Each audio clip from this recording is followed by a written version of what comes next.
গল্প আমৃত্যু ভালোবাসি তোকে। লেখনীতে সালমা চৌধুরী। অন্তিম পর্ব। বেলা বাজে 10টা 45। আবির বিছানায় হেলান দিয়ে বসে ফোনে কিছু করছে। অভিমানী মেঘ ঠোঁট ফুলিয়ে আবিরের দিকে তাকিয়ে আছে।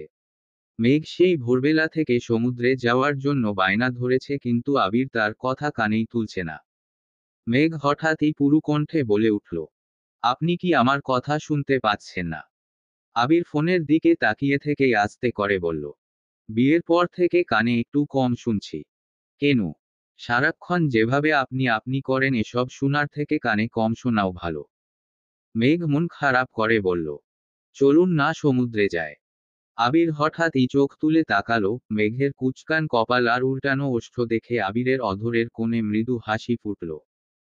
নিঃশ্বাস ছেড়ে নিজেকে ধাতস্থ করে ঠান্ডা কণ্ঠে বলল, ঈশস, তুমি তাকালেই আমার হৃদয়ে শোণিতের ঢেউ বয়ে যায়। এই ঢেউয়ের নিকট সমুদ্রের ঢেউ কিছুই না। মেঘ ভেঙচি কেটে বিড়বিড় করল, আপনি একটা মেঘ সঙ্গে সঙ্গে নিজের মুখ চেপে ধরেছে। আবির প্রশস্ত আখিতে চেয়ে অদম্য কণ্ঠে বলল, বলো বলো, বউয়ের কাছে সভ্য সেজে বিশ্বরেকর্ড করার কোনো ইচ্ছে আমার নেই। আমি নষ্ট পুরুষ হলে আমার বউয়ের কাছে হব, পরনারীর চোখে না হয় সাধু পুরুষই হব। মেঘ চোখ ভরা আকুতি নিয়ে ফের প্রশ্ন করল, আপনি যদি সমুদ্রে নাই নিবেন তাহলে ঘুমের মধ্যে আমাকে হাইজ্যাক করে এনেছিলেন কেন? মেঘের মুখে এমন কথা শুনে আবির ফিক করে হেসে উঠল। কণ্ঠস্বরে কোমলতা মিশিয়ে বলল, বিয়ে করা বউকে হানিমুনে এনেছি, তার জন্য এত বড় কথা? আজই বউয়ের মুখে হাইজ্যাকার শুনতে হচ্ছে, এ জীবন রেখে কি হবে? মেঘ ভ্রু কুঁচকে রাগী চোখে তাকিয়ে আছে। আবির এক মনে হেসেই যাচ্ছে। মেঘ কিছু না বলেই উঠে বারান্দায় চলে গেল। আবির বেশ কয়েকবার ডেকেছে, কিন্তু মেঘ রুমে আসার নামই নিচ্ছে না। আবির বিছানা থেকে উঠে বারান্দায় গিয়ে মেঘের পাশ ঘেঁষে দাঁড়ালো। মেঘের চুলের শক্ত বাঁধন খুলে চুলগুলো উন্মুক্ত করে দিল। মেঘের সুদীর্ঘ কেশরাশি বাতাসে এলোমেলো ভাবে উঠছে। মেঘ চোখ ঘুরিয়ে আবিরের দিকে তাকালো, তবে কিছুই বলল না। আবির মুচকি হেসে আস্তে করে বলল, হৃদয়ে প্রেমের আগুন জ্বালিয়ে অভিমানে কেন যেতে চাও অন্তরালে? মেঘের নীরবতা দেখে আবির মোলায়েম কণ্ঠে ফের বলল, রাগ করে না জানু, বিকেলে ঘুরতে নিয়ে যাব। আপনি রুমে যান, আপনার সাথে কোনো কথা নেই। সত্যি তো? হ্যাঁ। ঠিক আছে। আবির ভাব নিয়ে রুমে চলে আসছে ঠিকই, কিন্তু মেঘ আর আসছে না। 5 মিনিট পেরিয়ে 10 মিনিট হতে চলল, মেঘের রুমে আসার কোনো নামই নেই। আবির ফোন হাতে নিয়ে রাকিবের নাম্বারে কল দিল। রাকিব কল রিসিভ করেই গুরুগম্ভীর কণ্ঠে বলল, খুব সুখে আছিস না? দরকারে কল দিলেও রিসিভ করার প্রয়োজন মনে করিস না। বউ পেলে আগেই তো সব ভুলে যেতিস, এখন আর কি বলবো? শুধু একটা কথায় বলি, বউ কিন্তু আমারও আছে। আবির রাকিবের কথার প্রত্যুত্তরে কিছু না বলে হঠাৎই উচ্চস্বরে বলতে শুরু করল, রাকিব রে, তুই ঠিকই বলেছিলি। রাকিব থতমত খেয়ে জিজ্ঞেস করল, আমি আবার কি বলেছিলাম? আবির দাঁতে দাঁত চেপে বিড়বিড় করল, চুপ থাক। আবির প্রগাঢ় কণ্ঠে ফের বলল, বিয়ে তো করেছি, কিন্তু এখন বুঝতেছি তুই যা বলেছিলি একদম ঠিক বলেছিলি। ভেবেছিলাম বিয়ে করলে সব ঠিক হয়ে যাবে, কিন্তু আমি ভুল ছিলাম। এই দুদিনেই আমি আমার গার্লফ্রেন্ডের শূন্যতা উপলব্ধি করতে পারছি। ওপাশ থেকে রাকিব চাপা স্বরে বলছে, কত নাটক করে বিয়েটা করলি, এখন আবার গার্লফ্রেন্ড খুঁজিস? হারামি কোথাকার! আবির কণ্ঠ তিনগুণ শৃঙ্গে তুলে আবারও বলে উঠল, রাকিব তুই তাকে বলে দিস, আমি খুব মিস করছি তাকে। মেঘ রুমে আসতেই আবির ফিসফিস করে বলে উঠল, কাজ হয়ে গেছে, রাখি এখন। মেঘ রাগান্বিত কণ্ঠে হুঙ্কার দিল, আপনি কাকে মিস করছেন? আবির অন্যমনস্কভাবে উত্তর দিল, আমার গার্লফ্রেন্ডকে। কে সে? ছিল কোনো এক মায়াবতী। একদম ফাজলামো করবেন না, আমি কিন্তু সিরিয়াস। আমিও সিরিয়াস। তুমি বিশ্বাস করবে না, সে আমাকে পাগলের মতো ভালোবাসতো। আমাকে দেখার জন্য দিনরাত ছটফট করত। আমার সাথে কথা বলার জন্য, ঘুরতে যাওয়ার জন্য দিওয়ানা ছিল। অথচ তুমি? সামান্য কথাতেই মেঘের দুচোখ টলমল করছে। একরাশ মন খারাপে মুহূর্তেই মনের উঠোনে অন্ধকার নেমেছে। বুকের বাম পাশে তীব্র যন্ত্রণা হচ্ছে। মেঘের মন বলছে, আবির মেঘ ব্যতীত অন্য কাউকে ভালোবাসতেই পারে না। কিন্তু মস্তিষ্ক যেন মনের কথা বুঝতেই চাইছে না, তিক্ততায় বিষিয়ে দিচ্ছে মেঘের কোমল মনটাকে। আবির মুড নিয়ে অন্যদিকে তাকিয়ে আছে, আচমকা নাক টানার শব্দে আবির দৃষ্টি ফেরাল। মেঘের চোখ মুখ দেখে আতঙ্কে বিছানা থেকে নেমে মেঘের দু বাহু চেপে ধরে আদুরে কণ্ঠে শুধালো, এই, কি হয়েছে তোমার? মেঘের নিস্তব্ধতা দেখে আবির ভীতিকর কণ্ঠে বলতে শুরু করলো, আগেই বলে দিচ্ছি, একদম কাঁদবে না। তোমার বাপের কলিজার টুকরাটাকে আমি নিয়ে আসছি। যত্নে না রাখতে পারলে আমাকে সোজা জেলের ভাত খাওয়াবে। মেঘ শীতল চোখে তাকিয়ে কাদো কাদো কণ্ঠে জানতে চাইল, আপনার কি সত্যি গার্লফ্রেন্ড আছে? আবির নিঃশব্দে হেসে মেঘের কাঁধের উপর আলতোভাবে হাত রেখে মোলায়েম কণ্ঠে বলল, হ্যাঁ আছে তো, এই আমার সামনে। আগে আবিরের নাম শুনলেই যার বুকে তলপাড় চলত, আবিরকে দেখার জন্য রাতের পর রাত ব্যালকনিতে অপেক্ষা করত, না খেয়ে বসে থাকত। সময়ে অসময়ে আবিরকে দেখার জন্য কারণ ছাড়াই আশেপাশে ঘুরঘুর করত। অভিমানে গাল ফুলাতো, সেই অভিমান ভুলে আবারও আবিরের প্রণয়ে আসক্ত হতো।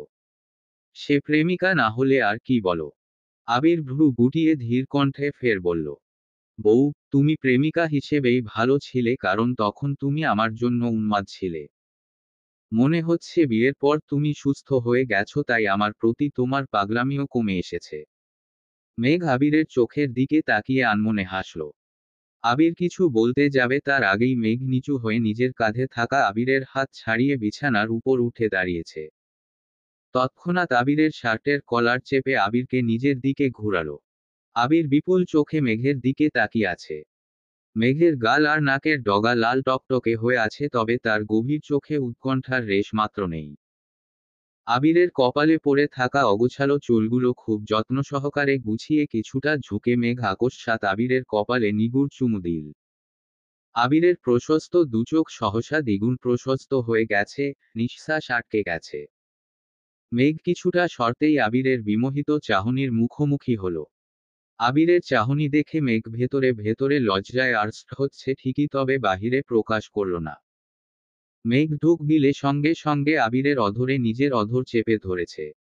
আবির তড়িৎ বেগে মেঘের পেটে বরাবর ধরে মেঘকে বিছানা থেকে নামিয়ে নিজের সঙ্গে চেপে ধরেছে।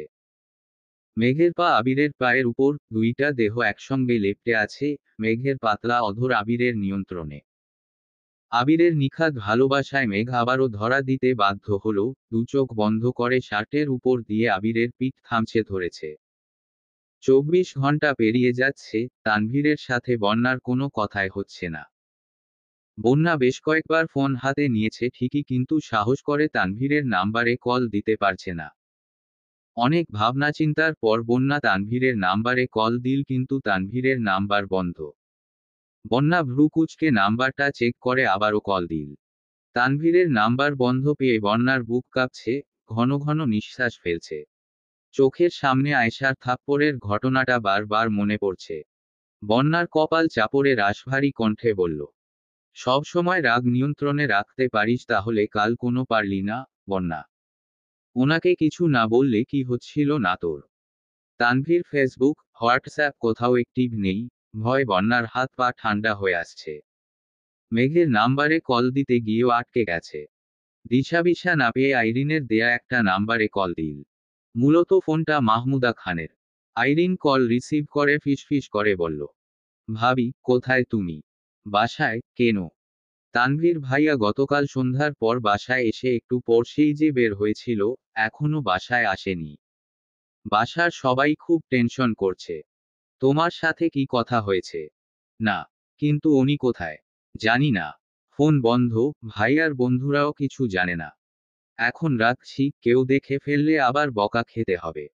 শুনো। আইরিন কল কেটে দিয়েছে। বন্যা দুহাতে মাথা চেপে নির্বিকার ভঙ্গিতে বসে আছে।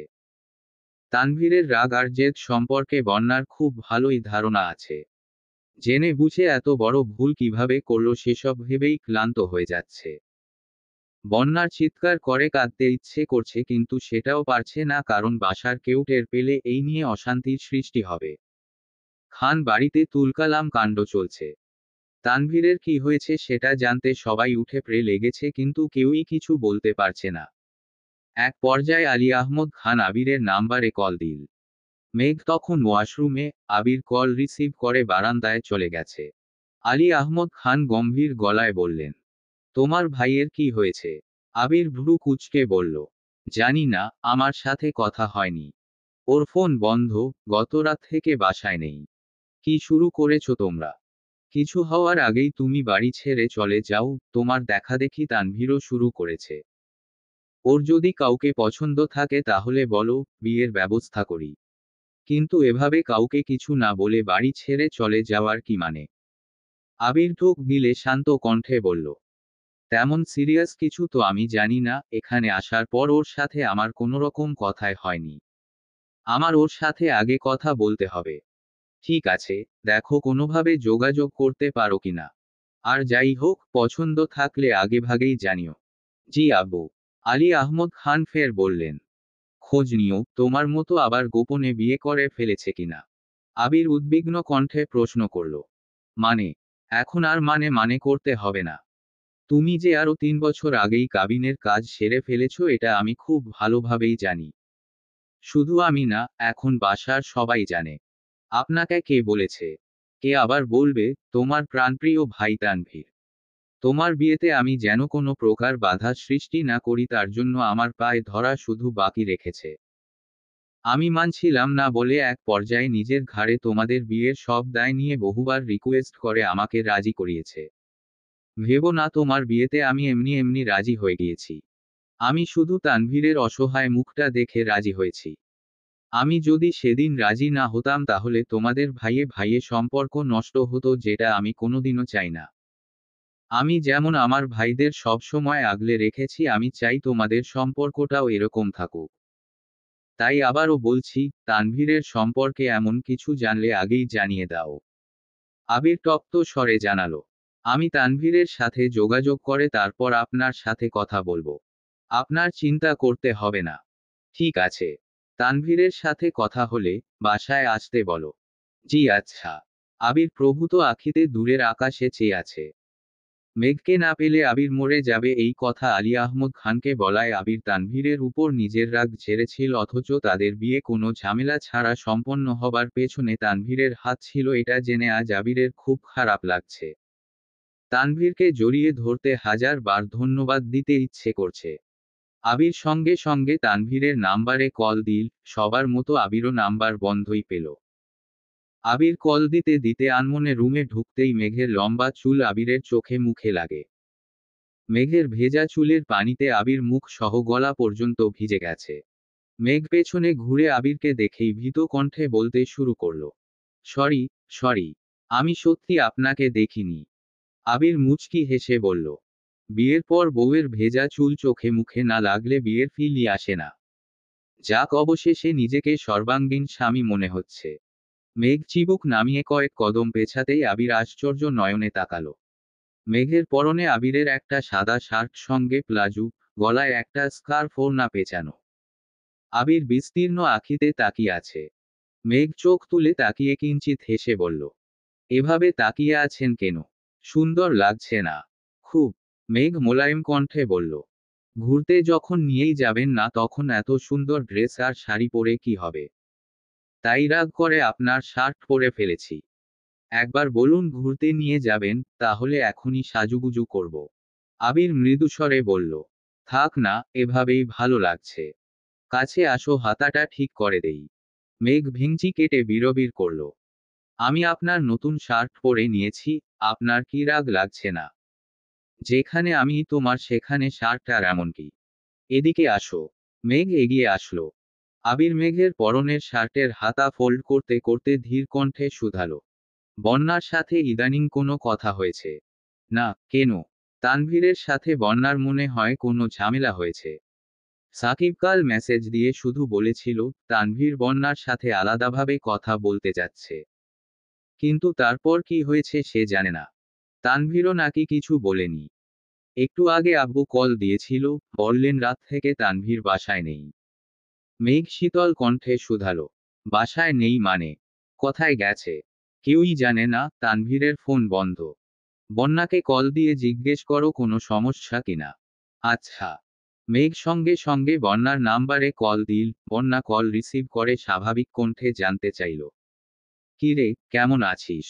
মেঘ উত্তর না দিয়ে উল্টো গুরুভার কণ্ঠে বলে উঠল, এই তার ছিঁড়া বদের হাড্ডি। তুই আমার ভাইকে কি বলেছিস? আবির রাগান্বিত কণ্ঠে হুঙ্কার দিল, এসব কি ধরনের ভাষা? মেঘ আর চোখে আবিরের দিকে তাকিয়ে বেকুবের মতো হাসল। আবির যে তার পাশে বসা এটা কয়েক সেকেন্ডের জন্য মেঘ ভুলেই গিয়েছিল। মেঘ আস্তে করে ঢোক গিলে শান্ত কণ্ঠে বলল, ভাবি, আপনি আমার ভাইকে কি বলেছিলেন? আবির মৃদু হাসল। বন্যা উষ্ণ স্বরে বলতে শুরু করল, আমার যা ঠিক মনে হয়েছে তাই বলেছি। ওনাকে আমার ভালো লাগে বলে এই না আমি আমার পরিবারের অমতে গিয়ে সব সিদ্ধান্ত নিয়ে নিব। উনি আমার কথা ঠিকমতো না বুঝেই ফোন বন্ধ করে ফেলেছেন, এতে আমি কি করব? উনি ছেলে মানুষ তাই রাগ করে ফোন বন্ধ করে বাড়ি ছেড়ে চলে যেতে পারেন, আর আমি মেয়ে বলে সেসব কিছুই করতে পারি না। তুই তোর ভাইয়ের পক্ষ নিয়ে আমাকে বলতে আসছিস, আজ আমার পক্ষে কেউ নেই বলে তোদের কিছু বলতে পারে না। দিন শেষে তোদেরই সব আছে, আমি আর আমাদের কিছুই নেই। বন্যা কথা শেষ করে সঙ্গে সঙ্গে কল কেটে দিয়েছে। মেঘ আবিরের দিকে অসহায় মুখ করে কিছুক্ষণ তাকিয়ে থেকে ফোন রেখে দুহাতে আবিরের হাত আঁকড়ে ধরে মাথা এলিয়ে দিয়ে আস্তে করে বলল, বন্যা পাগল হয়ে গেছে। এখন তোমার কি হয়েছে? ওদের চিন্তায় আমার মাথা ঘুরছে। আবির কিছু না বলেই আসিফের নাম্বারে কল দিল।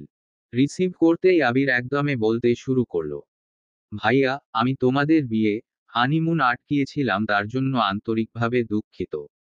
আমার পক্ষ থেকে তোমাদের জন্য স্পেশাল অফার, আগামীকাল থেকে 3 দিন আমার পক্ষ থেকে তোমাদের হানিমুন অফার।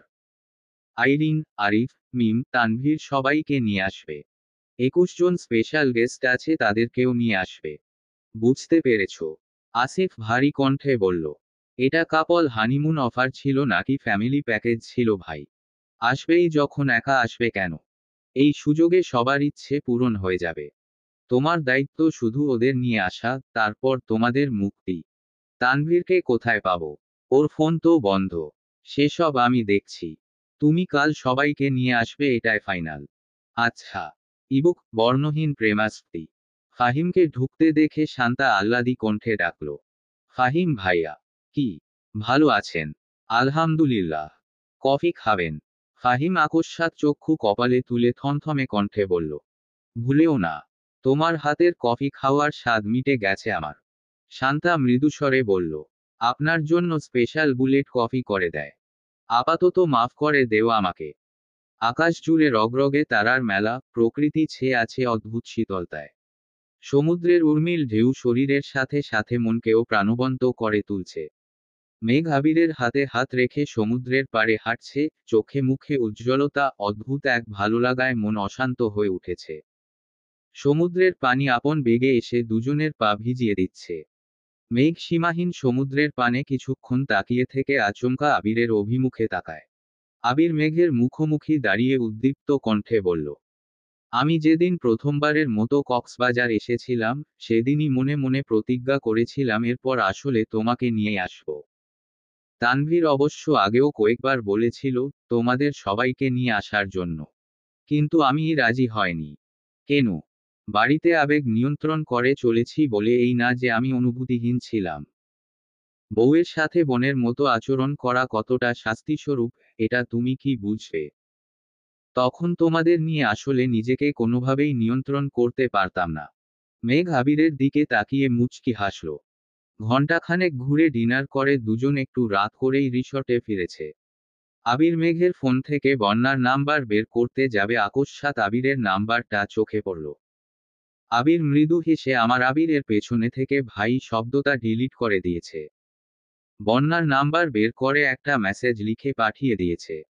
মেঘ বিকেল থেকে বন্যার বোনকে কম করে হলেও 50 বার কল দিয়েছে, হৃদকে বলা মাত্রই কক্সবাজার আসতে রাজি হয়ে গেছে। বন্যার বোন শুরুতে রাজি না হলেও মেঘের তুমুল জোরাজুরিতে এক পর্যায়ে বাধ্য হয়ে বন্যাকে পাঠাতে রাজি হয়েছে। মেঘ বলেছিল, বন্যার আপুও যেন তাদের সাথে আসে, কিন্তু সময়ের অভাবে উনি যেতে পারছেন না। বন্যার বাসার সবাই রাজি হলেও বন্যা কক্সবাজার যেতে একদমই রাজি না। মেঘের অতিরিক্ত জোরাজুরির জন্য এক পর্যায়ে মেঘের কল রিসিভ করাও বন্ধ করে দিয়েছে। মেঘ শুয়ে শুয়ে অনর্গল তানভীর আর বন্যার কথা বলেই চলেছে। আবির অনেকক্ষণ যাবৎ ট্রাই করতে করতে একসময় তানভীরের ফোনে কল ঢুকেছে। তানভীর কল রিসিভ করে স্বাভাবিক কণ্ঠে জানতে চাইল, তোমরা কেমন আছো? আবির উত্তর না দিয়ে টপ্ত স্বরে বলল, আগামীকাল ভোরে আসিফ ভাইয়া, ভাবি, আইরিন, মিমরা সবাই কক্সবাজার আসছে। তোর ইচ্ছে হলে তাদের সাথে আসতে পারিস। তানভীর শান্ত কণ্ঠে বলল, আমার আপাতত ইচ্ছে নেই, তোমরা আনন্দ করো। আবির ভারী কণ্ঠে বলে উঠল, সমস্যা নেই, তোর ইচ্ছে না থাকলে মনের বিরুদ্ধে আসতে হবে না। বন্যা আর তার ভাই আসবে এই আর কি। ঠিক আছে, রাখি তাহলে। বন্যা কক্সবাজার যাবে? হ্যাঁ, আমাদের সাথে। মানে আসিফ ভাইয়া, মিম, আইরিন ওদের সাথে? হ্যাঁ, তুই তো আসবি না। থাক তাহলে। তানভীর স্বাভাবিক কণ্ঠে জানতে চাইল, কয়টায় রওনা দিবে? আমি জানি না, আসিফ ভাইয়া জানে। আমি আসিফ ভাইয়াকে কল দিচ্ছি। তোর ইচ্ছা। আবির কল কেটে মেঘের দিকে তাকিয়ে ভ্রু নাচালো। মেঘ সহাস্যে বলে উঠল, আপনার মাথায় এত বুদ্ধি কোথা থেকে আসে? এসব তো কিছুই না, আমার মাথায় অন্য কিছু ঘুরছে। কি? এখন বলবো না, আগে ওদের অবস্থাটা বুঝি তারপর। আপনি যে ভাইয়াকে বলে দিলেন, বন্যা আসবে। বন্যা যদি না আসে? তোমার বান্ধবীকে এমন এক মেসেজ পাঠিয়েছি তার ইচ্ছে না থাকলেও আসতে বাধ্য। কি মেসেজ? আবির মেঘের ফোন মেঘের হাতে দিয়ে বলল, দেখো, মেসেজে লেখা। শুরুতেই সরি বলে নিচ্ছি কারণ খুব সম্ভবত আমি আমার দেয়া কথা রাখতে পারবো না। আপনাকে ভাবি বানানোর ইচ্ছে অচিরেই ভুলে যেতে হবে। আপনি ভাইয়াকে কি বলেছেন আমি জানি না, কিন্তু তারপর থেকে ভাইয়ার মনের অবস্থা খুব খারাপ। ভাইয়ার অবস্থা দেখে বাসার সবাই সিদ্ধান্ত নিয়েছে ভাইয়ার মন ভালো না হলে 72 ঘন্টা পরে ভাইয়াকে বিয়ে করাবে। পাত্রীও রেডি আছে। আপনি সম্মতি না দিলে আমরা কিছুই করতে পারছি না। ভাইয়া রাগ করে বাসা থেকে বেরিয়ে গেছে। তবে 72 ঘন্টার মধ্যে সঠিক সমাধানে না আসতে পারলে 72 ঘন্টা পর পরিবারের পছন্দকেই মেনে নিতে হবে। আপনি যদি আমার ভাইকে পছন্দ করেন তাহলে আগামীকাল তাদের সাথে কক্সবাজার আসবেন, আর যদি মনে করেন আপনার আমার ভাইয়াকে প্রয়োজন নেই তাহলে 72 ঘন্টা পর আপনার আমাদের বাসায় বিয়ের দাওয়াত রইল। আপন ভাবি হতে না পারলেও দূরসম্পর্কের ভাবির সমান মূল্যায়ন করব। আপনার জীবন আপনার সিদ্ধান্ত। ভালো থাকবেন। আপন ভাবি বলতে পারছি না তাই আবারও সরি। মেঘ মেসেজ পড়ে হাসবে নাকি মন খারাপ করবে সেটাও বুঝতে পারছে না। হঠাৎই প্রশ্ন করল, আপনি যে মেসেজ পাঠিয়েছেন, বন্যা যদি বুঝে যায়? বুঝলে বুঝবে। আজ না হয় কাল সে আমাদের বাড়ির বউ হলে সবকিছুই জানবে। কিন্তু আপাতত তাদের মধ্যেকার ঝামেলা মেটানো প্রয়োজন। মেঘ আকস্মাৎ আহ্লাদী কণ্ঠে বললে উঠল, বন্যাকে যত তাড়াতাড়ি সম্ভব ভাবি বানানোর ব্যবস্থা করুন, প্লিজ। আমার আর ভালো লাগছে না। আবির মোলায়েম কণ্ঠে জানতে চাইল, তুমি তাই চাও? হুমুম। ঠিক আছে, ম্যাডাম। তুমি যা চাইবে তাই হবে। বন্যা কাঁথা দিয়ে চোখ মুখ ঢেকে শুয়ে আছে। সব কাজ শেষ করে বন্যার বোন রুমে আসছে। বন্যাকে এভাবে শুয়ে থাকতে দেখে শক্ত কণ্ঠে বলল, কি হয়েছে তোর? বন্যা নাক বরাবর কাঁথা নামিয়ে মৃদু স্বরে বলল, কিছু হয়নি। ব্যাগ গুছিয়েছিস? না। কেন? আমি যাব না। বন্যার বোন বন্যার পাশে বসে কোমল কণ্ঠে বলতে শুরু করল, ওদের বাসার কেউ কি তোর সাথে বাজে ব্যবহার করেছে? বিয়েতে কি কোনোরকম অনাকাঙ্ক্ষিত ঘটনা ঘটেছে? না। তাহলে মন খারাপ করে আছিস কেন? মন খারাপ না। মেঘ, ওর হাজবেন্ড দুজনেই খুব করে রিকোয়েস্ট করছে। আব্বুর সাথে কথা বলে রাজিও করিয়েছে। তোর এখন কি হলো? আমি টাকা দিয়ে দিচ্ছি, হৃদ, আর তোর যত খরচ লাগে সব এখান থেকে করিস। উঠে প্যাকিং কর। বন্যার শীতল চোখে বোনের দিকে কিছুক্ষণ তাকিয়ে রইল। বন্যার বোন ঠান্ডা কণ্ঠে হুঙ্কার দিল, কি বললাম তোকে? বন্যা উঠে বসেছে। বন্যার বোন শান্ত কণ্ঠে বলে উঠল, তুই মন খারাপ করে থাকলে আমার ভালো লাগে না, কোনো বুঝিস না তুই। 3 দিনের মধ্যে ঘুরে ফিরে মন ভালো করে বাসায় আসবি। আগামী শুক্রবার আমার বিয়ে জানিস তো। এই অবস্থাতেও তোকে ঘুরতে যেতে দিচ্ছি শুধুমাত্র তোর মন ভালো করার জন্য। তাই কোনোভাবেই মন খারাপ করে থাকা যাবে না, ওকে? বন্যা মলিন হেসে বলল, ওকে। সকাল সকাল সবাই কক্সবাজারের উদ্দেশ্যে রওনা দিয়েছে। মিম, আইরিন আর বন্যা পাশাপাশি বসেছে। তানভীর, হৃদ আর আরিফ বিপরীত পাশে। আসিফ আর জান্নাত আলাদা বসেছে। মিম, আইরিন, আরিফ মিলে হৃদের সাথে টুকটাক দুষ্টামি করছে। হৃদ বয়সে আইরিন আর মিমের মতোই। বন্যা কারো সাথে তেমন কোনো কথাই বলছে না, নির্বাক চোখে শুধু তানভীরকেই দেখছে। তানভীর প্রায় পুরো রাস্তায় চোখ বন্ধ করে বসেছিল। দু একটা কথা বললেও বন্যার সাথে না কোনো কথা বলেছে আর না একবারের জন্যও তাকিয়েছে। মেঘ আর আবির আগে থেকেই ওদের জন্য অপেক্ষা করছে। মেঘ আজ সবুজ রঙের মোটামুটি গর্জিয়াস একটা শাড়ি পরেছে, যদিও শাড়িটা আবিরই পরিয়ে দিয়েছে। মেঘের শাড়ির সাথে মোটামুটি ম্যাচিং করে আবিরও একটা সবুজ পাঞ্জাবি পরেছে। মিম, আইরিনরা নেমেই ছুটে মেঘের কাছে চলে গেছে। তাদের সাথে সাথে হৃদ মেঘের সাথে কথা বলতে চলে গেছে। তানভীর নামতেই আবির এগিয়ে এসে তানভীরকে জড়িয়ে ধরল। তানভীর জিজ্ঞেস করল, কি হয়েছে ভাইয়া? তোকে জড়িয়ে ধরতে খুব ইচ্ছে করছিল। মনের ভেতরের চাপা কষ্টের জন্য মন খুলে হাসতেও পারছে না, তবুও তানভীর মলিন হাসার চেষ্টা করল। সবাই ফ্রেশ হয়ে নাস্তা করেই ঘুরতে বেরিয়েছে। আইরিন আর আরিফ দুই ভাই বোন এটা সেটা নিয়ে ফাজলামো করছে, আবার বড় আপুকে ভিডিও কল দিয়ে সমুদ্র সৈকত দেখাচ্ছে। মিম আর হৃদ টুকটাক কথা বলছে। হৃদের আগে কোথায় কোথায় ঘুরতে গিয়েছিল, কার সাথে গিয়েছিল, এখানে কেন আসছে সেসব নিয়েই গল্প করছে। মেঘ আর বন্যা কিছুটা দূরে, মেঘ ধীর কণ্ঠে জিজ্ঞেস করল, তোর আর ভাইয়ার মধ্যে কি হয়েছে? কিছু না। কিছু তো অবশ্যই হয়েছে। ভাইয়া কি তোর সাথে রাগারাগি করেছে? না। তাহলে? আমি ওনার সাথে রাগ দেখিয়েছি। কেন? জানি না। এদিকে আবিরও তানভীরকে বারবার জিজ্ঞেস করছে, কিন্তু তানভীর সরাসরি কোনো উত্তরই দিচ্ছে না। তানভীরের নিস্তব্ধতায় আবিরের মেজাজ চরমভাবে খারাপ হচ্ছে। ঘোরাঘুরি শেষে যে যার মতো রুমে গেলেও আবির আর তানভীর যায়নি। আবির তানভীরের কাঁধে হাত রেখে গম্ভীর কণ্ঠে জানতে চাইল, তুই কি ভেবেছিস নিজের মধ্যে কষ্ট চাপিয়ে রাখলে সব ঠিক হয়ে যাবে? ঠিক হবে না জানি, তবুও আমি কারো সুখের সময় দুঃস্বপ্ন হতে চাই না। কোন দুঃস্বপ্নের কথা বলছিস? তুই খুব ভালো করেই জানিস তুই না থাকলে আমার সুখের স্বপ্নগুলো এখনো দুঃস্বপ্ন হয়েই থাকতো। তুই আমার ভাই হয়ে আমাকে না জানিয়ে এত বড় কাজ করেছিলি বলে আমি অভিমান করে তোকে না জানিয়ে তোর বোনকে এখানে নিয়ে আসছিলাম। কিন্তু তোর দুঃখ ভুলে আমি সুখের সময় কাটাতে পারতাম না ভাই। তাই বাধ্য হয়ে তোদের জোর করে এখানে আনিয়েছি। এখন বল তোর কি হয়েছে? আমি নিয়তির কাছে আবারও হেরে গেলাম ভাইয়া। বন্যার চোখে আমি তানভীর অযোগ্যই রয়ে গেলাম। আমি ভাই হিসেবে যথাযথ হলেও প্রেমিক হিসেবে পরিত্যক্ত। বন্যা কি বলেছে? আমাকে বাস্তবতার তিনপাতা অভিজ্ঞতার অভিব্যক্তি বুঝিয়ে। আবির মৃদু হেসে বলল, এটা আর এমন কি? প্রেমিকার চোখে নিজের প্রেমিক সবসময় নিষ্কর্মা আর অযোগ্যই থাকে। ওর পরিবারের সিদ্ধান্তের বাহিরে কিছু করতে পারবে না। পরিবারের সিদ্ধান্তের বাহিরে কিছু করতে বলেছে কে? তানভীর মুখ ফুলিয়ে রাগী স্বরে বলল, ও আমাকে রিজেক্ট করেছে। আবির উচ্চ শব্দে হেসে বলল, রিজেক্ট তাকেই করা যায় যার অবস্থান মন আর মস্তিষ্ক কোথাও নেই। হৃদয়ে জায়গা দেয়া মানুষকে রিজেক্ট করা অসম্ভব। তুই তার উপর রাগ করে ফোন বন্ধ করেছিস, আর সেই রাগ সে আমার বউয়ের উপর ছেড়েছে। কারণ বন্যার প্রিয় মানুষ তুই আর তোর কাছের মানুষ মেঘ।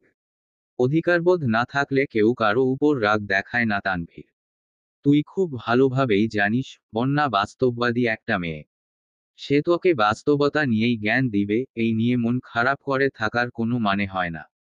তানভীর কিছু বলছে না দেখে আবির আবারও বলল, তুই বন্যার জন্য রাজনীতি ছেড়েছিস সেটা কি সে জানে? না। তুই চাকরির প্রস্তুতি নিচ্ছিস এটা কি জানে? না।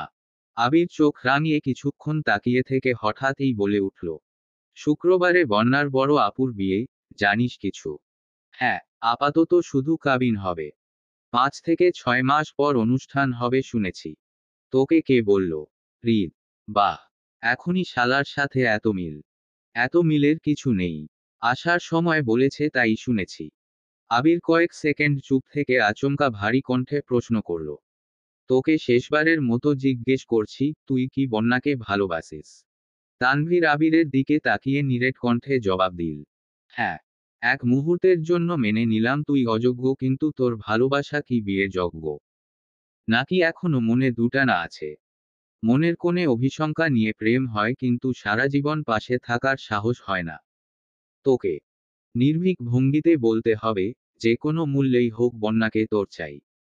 প্রেমিকা কোনো কারণে রাগ দেখালে প্রেমিকার উপর রাগ করে ফোন বন্ধ করাটা বোকামি, বরং প্রেমিকার রাগের কারণ উদ্ঘাটন করাটা একজন আদর্শ প্রেমিকের কর্তব্য।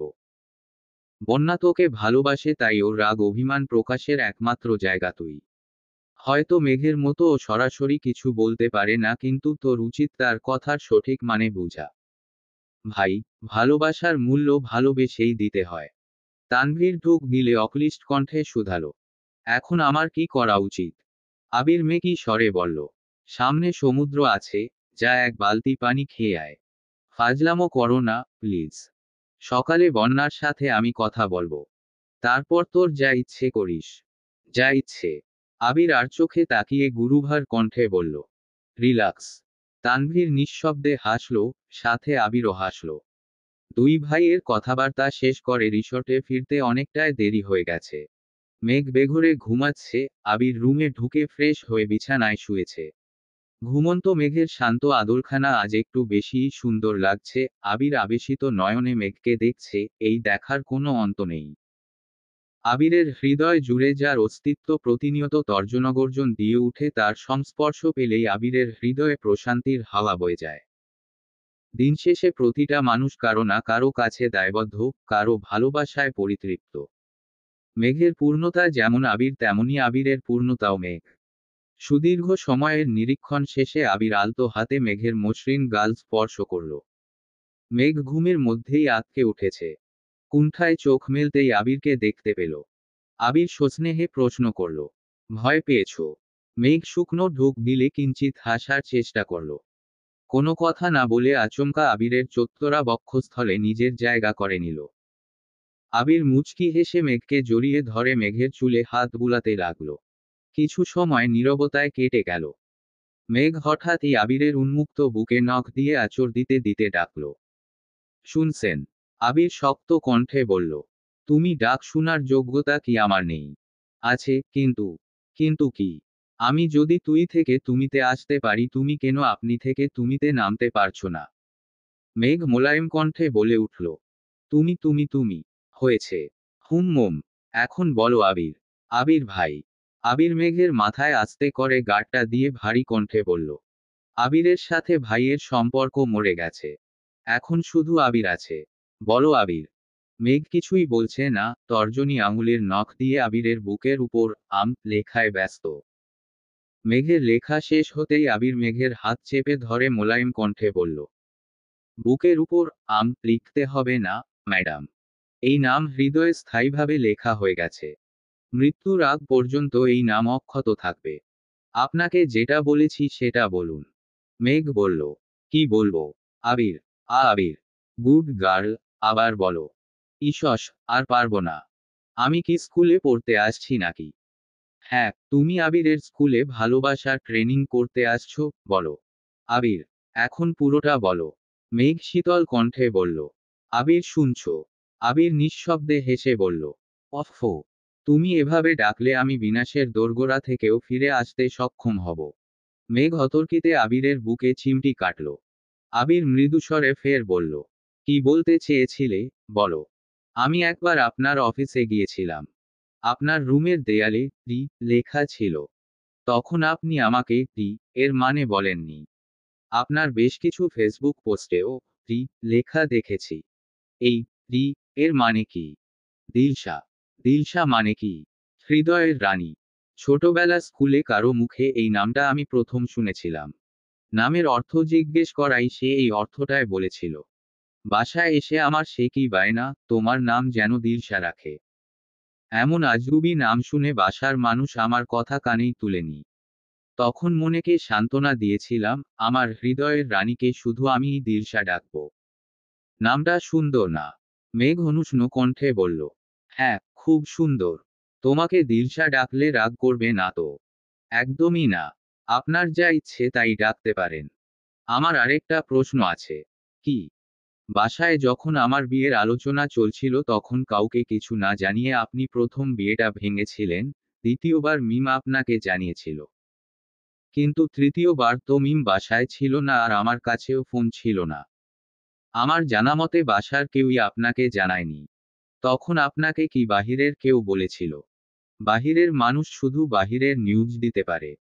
বাড়ির ভেতর কি চলে এটা কিন্তু তারা জানে না। তাহলে আপনি কিভাবে জেনেছিলেন? তোমার আব্বু আমাকে মেসেজ দিয়েছিলেন। আব্বু? হ্যাঁ। কিন্তু তখন তো আব্বু খুব রাগারাগি করছিলেন, আমাকে ছেলের সামনে যেতে জোরাজুরি করছিলেন। সেসব ওনার প্ল্যান ছিল। আমি বাসায় পৌঁছানোর আগে তোমাকে ছেলেপক্ষের সামনে আনতে পারলে আমি কিভাবে রিয়েক্ট করি সেটাই দেখতে চেয়েছিলেন। সেদিন শুনুনি সবই ওনার পরিকল্পনা ছিল। আব্বু মেসেজ দিয়েছে জানার পরও আপনি এত ভীতু ছিলেন কেন? মেসেজ যে তোমার আব্বু দিয়েছেন সেটা আমি প্রথমে জানতাম না। অপরিচিত নাম্বার থেকে মেসেজ আসছিল। আমি দেশ ছাড়ার আগের দিন তোমাকে বাসার কাছে নামিয়ে দিয়ে রাকিবদের সাথে বসেছিলাম, সেখানেই এক বড় ভাইয়ের সাথে দেখা। উনি এই সেক্টরে জব করেন। নর্মালি ফেসবুকে অ্যাড হয়েছিলাম।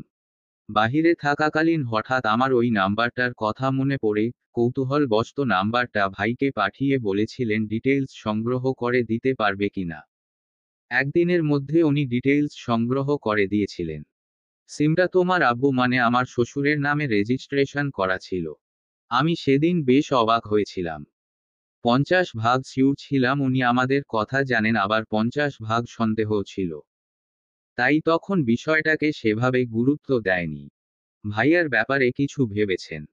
সকালে তোমার বান্ধবীর সাথে কথা বলবো, তারপর যা হোক একটা সিদ্ধান্ত নিব।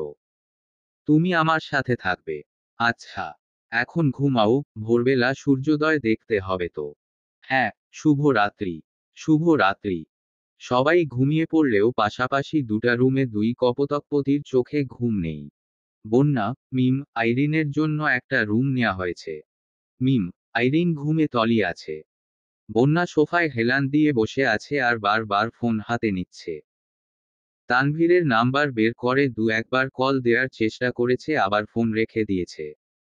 পাশের রুমে থাকা তানভীরও একইভাবে ছটফট করছে। ভোরে আলো ফোটার আগেই সবাই সমুদ্র সৈকতে পৌঁছে গেছে। তবে জান্নাত আর আসিফকে কেউই ডাকেনি। আবির আগেই বলেছিল তাদের বিরক্ত করবে না, তাই ইচ্ছে করেই ডাকেনি। তানভীর কিছুক্ষণ দাঁড়ালো, মেঘ আর আবিরকে একসঙ্গে কয়েকটা ছবি তুলে দিয়ে চুপচাপ চলে গেছে। কিছুক্ষণ পরেই আসিফ আর জান্নাত আসছে। আবিরের উদ্দেশ্যে রাগান্বিত কণ্ঠে বলল, আমাদের ডাকলি না কেন? তোমাদের হানিমুনের সুযোগ দিলাম। বিয়ে হয়েছে প্রায় 1.5 বছর হতে চলল। এখন আর আমাদের সেই সুযোগ দরকার নেই ভাই। তোরা নবদম্পতি, এখন সুযোগ তোদের লাগবে। আবির মেকি স্বরে বলল, আমাদের সুযোগ করে দিতে হবে না, নিজেরাই করে নিতে পারবো। এই জন্যই তো বাসর রাতে বউ নিয়ে পালাইছিস। আবির শব্দ করে হাসল। সাথে আসিফও। মেঘ, মিম, বন্যা, আইরিন, জান্নাত সবাই সমুদ্রে পা ভেজাচ্ছে। ঢেউয়ের গতিতে ছুটোছুটি করছে। আরিফ আর হৃদো তাদের সঙ্গ দিচ্ছে। আবির আর আসিফ তানভীরের বিষয় নিয়ে কিছুক্ষণ কথা বলল। একসময় আসিফ সবাইকে নিয়ে নাস্তা করতে চলে গেছে। বন্যা তাদের সঙ্গে যেতে নিলে আবির গম্ভীর কণ্ঠে ডাকে, বন্যা, দাঁড়াও। জি ভাইয়া। তোমার সাথে আমার কিছু কথা আছে। মেঘ চুপচাপ আবিরের পাশে দাঁড়িয়ে আছে। আবির এক পলক মেঘের দিকে তাকালো। মেঘ চোখের ইশারায় বলতে বলল।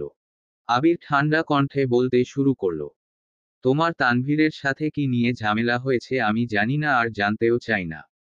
আজ আমি তানভীরের ভাই না বন্ধু হয় কয়েকটা কথা বলবো। তুমি ইতোমধ্যে জানো তানভীরের জীবনে কেউ একজন ছিল, তুমি তাকে দেখেওছ। সেসব কৈশোরের আবেগ ছিল। এখন সে আগের থেকে অনেক বেশি ম্যাচিউর হয়েছে।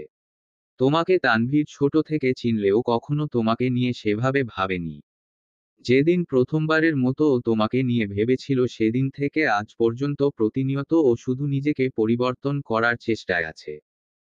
ওর লাইফস্টাইল বরাবরই ছন্নছাড়া, শুধু তোমার জন্য সেই লাইফস্টাইলে পরিবর্তন এনেছে। আমি এখন পর্যন্ত তানভীরকে কম করে হলেও 50টা ঘড়ি কিনে দিয়েছি, কিন্তু ও কোনোদিন ভুলেও একটা ঘড়ি পরেনি।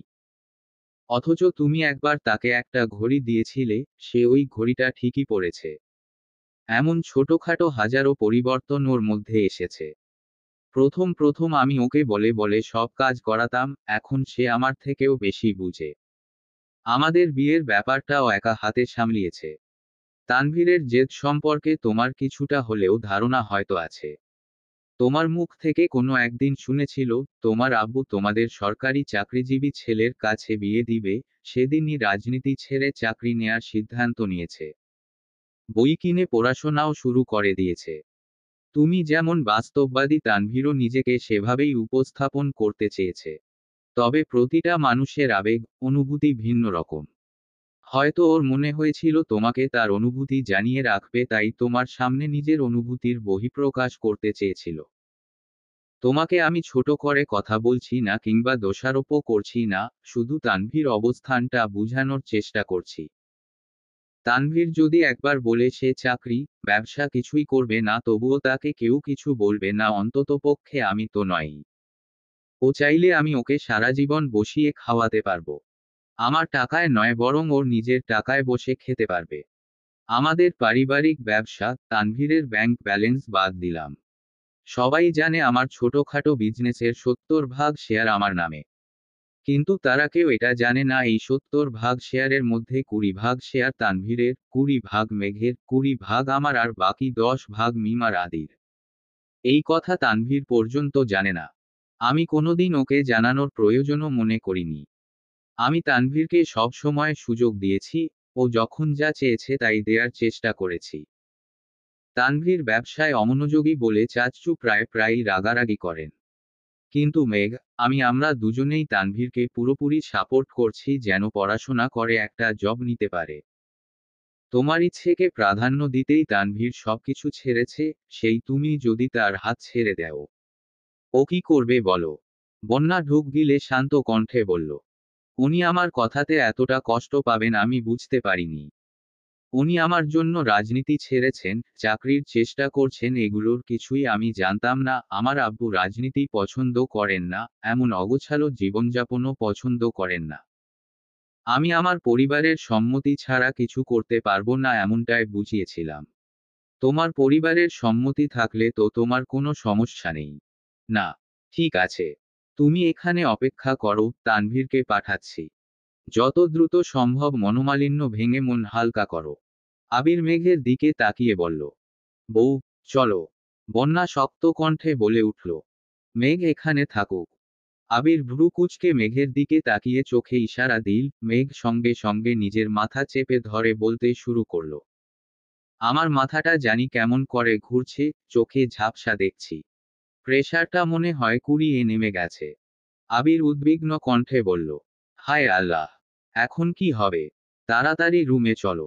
এখানে আর থাকা যাবে না। তোমাকে কি কোলে নিতে হবে? মেঘ কিছু বলার আগেই আবির মেঘকে কোলে নিয়ে চলে যাচ্ছে। বন্যা থ হয়ে তাকিয়ে আছে। আশেপাশে অনেক মানুষের ভিড়, বন্যা একা একা হাঁটছে আর মনে মনে ভাবছে। মেঘ গতকাল কতগুলো ফুল কিনেছিল, সেগুলো যত্ন করে পানির বোতলে ভিজিয়ে রেখেছিল। মেঘ দ্রুত রুম থেকে সেই ফুলগুলো নিয়ে আসছে। তানভীরের হাত ফুলগুলো দিয়ে শক্ত কণ্ঠে বলল। ঠিকমতো প্রপোজ করতে না পারলে আজকের পর আমার ভাবির দিকে ভুলেও তাকাতে পারবে না, এই আমি বলে রাখলাম। এই আমার উনি সাক্ষী। আবির নিরেট কণ্ঠে বলল। একদম ঠিক, আজকেই তোর জন্য লাস্ট চান্স। আজকের পর আমরা কেউ তোর সাথে নেই। তানভীর মলিন হেসে বলে উঠল। আজ আবার কোন যুদ্ধ হতে চলেছে কে জানে। মেঘ ফের বলল। একসেপ্ট না করা পর্যন্ত ফিরে আসবে না। খিদায় বেহুশ হয়ে গেলেও না। ঠিক আছে বোন আমার। আপনি যা বলবেন তাই হবে। তানভীর ফুলগুলো হাতে নিয়ে সমুদ্রের পাড়ে আসলো। এত মানুষের ভিড়ে বন্যাকে খুঁজে পেতে কিছুক্ষণ সময় লাগলো। বন্যা সমুদ্রের পাড়ে স্তব্ধ হয়ে দাঁড়িয়ে আছে। তানভীর বন্যার পাশ ঘেঁষে দাঁড়াতেই বন্যা চমকে উঠে কিছুটা সরে দাঁড়ালো। এক পলক তাকিয়ে তানভীরকে দেখে স্বস্তির নিঃশ্বাস ছাড়ল। তানভীর বন্যার কাণ্ড দেখে মৃদু হেসে বলতে শুরু করল। নিষ্করুণ এই পৃথিবীতে অপ্রিয় কেউ অনিচ্ছাকৃতভাবে শরীর ছুঁয়ে গেলেও একটা মেয়ে যেভাবে রিয়েক্ট করে, সেই রিয়েক্টটা হৃদয় ছুঁয়ে যাওয়া মানুষটার সাথে কখনোই করতে পারে না। হৃদয়টাকে আজীবন বেঁধে রাখবে বলা মেয়েটাও একটা সময় কারোর প্রতি অস্বাভাবিকভাবে ফুরবল হয়ে পড়ে, তাই না বন্যা? বন্যা মাথা নিচু করে বলতে শুরু করল। সেদিন আপনার সাথে এভাবে রিয়েক্ট করা আমার একদমই উচিত হয়নি। আমি সত্যি দুঃখিত। মেঘের বিষয়, বাসার সব বিষয় নিয়ে সেদিন একটু বেশিই চিন্তিত ছিলাম। বারবার বলেছিলাম আমি কথা বলতে চাইছি না, তবুও আপনি জোর করছিলেন, তাই না চাইতেও রাগ দেখিয়ে ফেলেছিলাম। আমি শুধু আমার পরিস্থিতিটা বুঝাতে চেয়েছিলাম, আপনি সেটা না বুঝেই রাগ করে ফোন বন্ধ করে দিলেন। আপনার কি একবারের জন্য আমার কথা মনে হয়নি? একবারও আমার কথা ভাবলেন না? আমি সবসময় দেখে আসছি আপনি খুব দায়িত্বশীল একটা ছেলে। আপনার দায়িত্ববোধ আর অপ্রকাশিত যত্ন দেখে আমি বারবার মুগ্ধ হয়েছি, সেই আপনি কিনা আমার সাথে এমন কাজ করলেন। মেঘের বিয়ের আগেও 23 দিন আমার কল রিসিভ করেননি, নাম্বার ব্লক করে রেখেছিলেন, এখন একদম বাসা ছেড়ে চলে গিয়েছিলেন, এই আপনার দায়িত্ববোধ। বন্যা শেষ কথাগুলো বলতে বলতে কান্না করে দিয়েছে। তানভীর আশেপাশে তাকিয়ে দেখল, বেশ কয়েকজন তাদের দিকে তাকিয়ে আছে। তানভীর সহসা বন্যার কাছাকাছি এগিয়ে গিয়ে শান্ত কণ্ঠে বলল, কান্না করো না, প্লিজ। আমি সেদিন নিজের রাগ নিয়ন্ত্রণ করতে পারিনি। আর কখনো এমন হবে না, সরি। বন্যা কাঁদতে কাঁদতে ফের বলতে শুরু করল, আপনি একটা পাষাণ, নিষ্ঠুর। আমার উপর রাগ করে আমাকেই কষ্ট দিতে উঠে পড়ে লেগেছেন। আপনি বাড়ি থেকে না গেলে তো আপনার বিয়ে ঠিক হতো না। আপনি এমনটা কেন করলেন? ভালো হয় বিয়ে করার আগে আমাকে এই সমুদ্রের পানিতে ডুবিয়ে মেরে ফেলুন। বন্যার দুচোখ বেয়ে অনর্গল পানি পড়ছে। ঠিকমতো কথাও বলতে পারছে না। তানভীর সূক্ষ্ম নেত্রে তাকিয়ে থেকে আকস্মাৎ এক হাতে বন্যার চোখের পানি মুছতে মুছতে শঙ্কাজনক কণ্ঠে বলতে শুরু করল, এই মেয়ে চুপ করো। কি সব বাজে কথা বলছো? আমার আবার কিসের বিয়ে? বিয়ে যদি করতেই হয় আমি তোমাকে বিয়ে করব। তুমি রাজি হলেও তোমাকে করব, না হলেও তোমাকেই বিয়ে করব। হয় হিরোর মতো বিয়ে করব, নয়তো ভিলেনের মতো করব। তবুও তোমাকেই বিয়ে করব। এই তানভীর শুধু বন্যার, আজ এই মুহূর্ত থেকে তুমি শত রাগ করলেও আমি সব সহ্য করে নিব। আমি নিষ্ঠুর হলেও তোমারই থাকবো, পাষাণ হলেও তোমারই থাকবো। বুঝেছো মেয়ে? বন্যা শীতল চোখে তানভীরের দিকে তাকিয়ে আচমকা তানভীরকে জড়িয়ে ধরল। আকস্মিক ঘটনায় তানভীর কিছুটা ঘাবড়ে গেছে। আশেপাশে অবেক্ষণ করে কাঁপা কাঁপা হাতে বন্যার পিঠে হাত রাখল। প্রথমবারের মতো তানভীর বন্যার ঘনিষ্ঠতা উপলব্ধি করতে পারছে। তানভীরের হৃৎস্পন্দনের সাথে সাথে পেটের নাড়িগুলোর ধপধপ করে কাঁপছে। এক অদ্ভুত অনুভূতি সর্বাঙ্গে শিহরণ জাগাচ্ছে। এই অনুভূতির বহিঃপ্রকাশ অসম্ভব। মেঘদের বন্ধুমহলের সবচেয়ে ম্যাচিউর মেয়েটা আজ বিবেক ভুলে আবেগের কাছে ধরা দিতে বাধ্য হল। খোলা আকাশের নিচে, শত শত মানুষের মাঝে পরিপক্কতা ভুলে ছোট বাচ্চার মতো তানভীরকে জড়িয়ে ধরে কাঁদতে লাগল।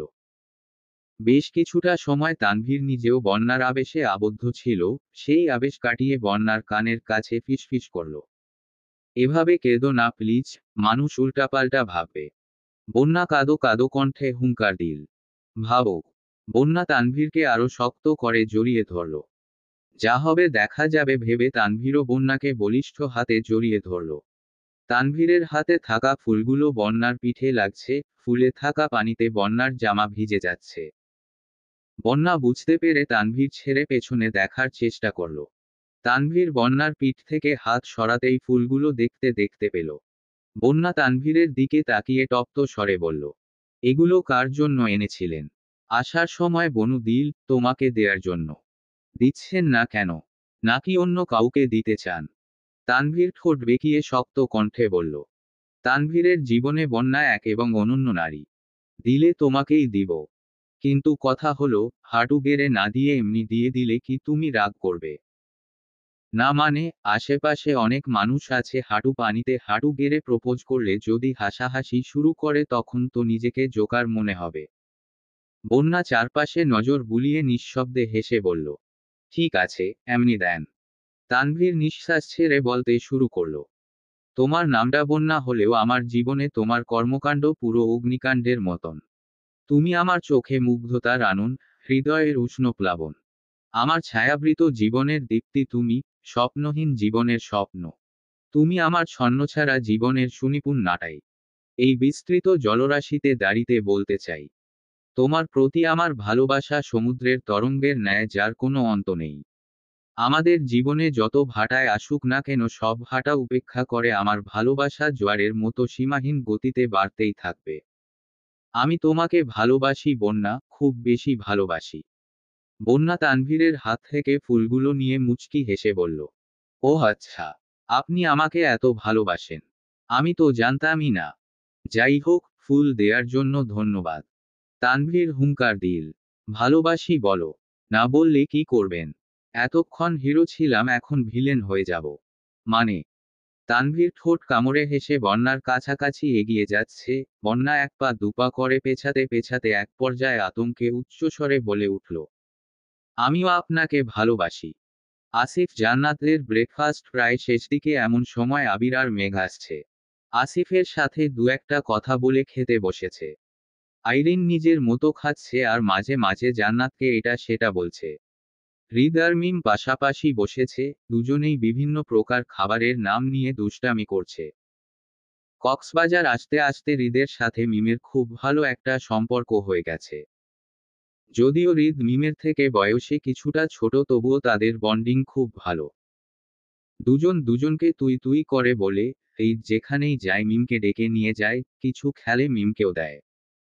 আরিফ গতকাল ট্রেন থেকেই এসব দেখে আসছে, তখন সেভাবে কিছু মনে হয়নি, কিন্তু রাতের আড্ডার পর থেকে আরিফের মনটা ভার হয়ে আছে। কেন? কি হয়েছে? এর কোনো উত্তর আরিফের কাছে নেই। ভোর থেকে মন খারাপ যেন রাগে পরিণত হয়েছে। মিম আর হৃদকে একসঙ্গে দেখলেই মেজাজ গরম হয়ে যাচ্ছে। খুব বেশি প্রয়োজন না হলে মিম আরিফের সাথে কথা বলা তো দূর, তাকিয়েও দেখে না, আর এই বিষয়টায় আরিফের সহ্য হচ্ছে না।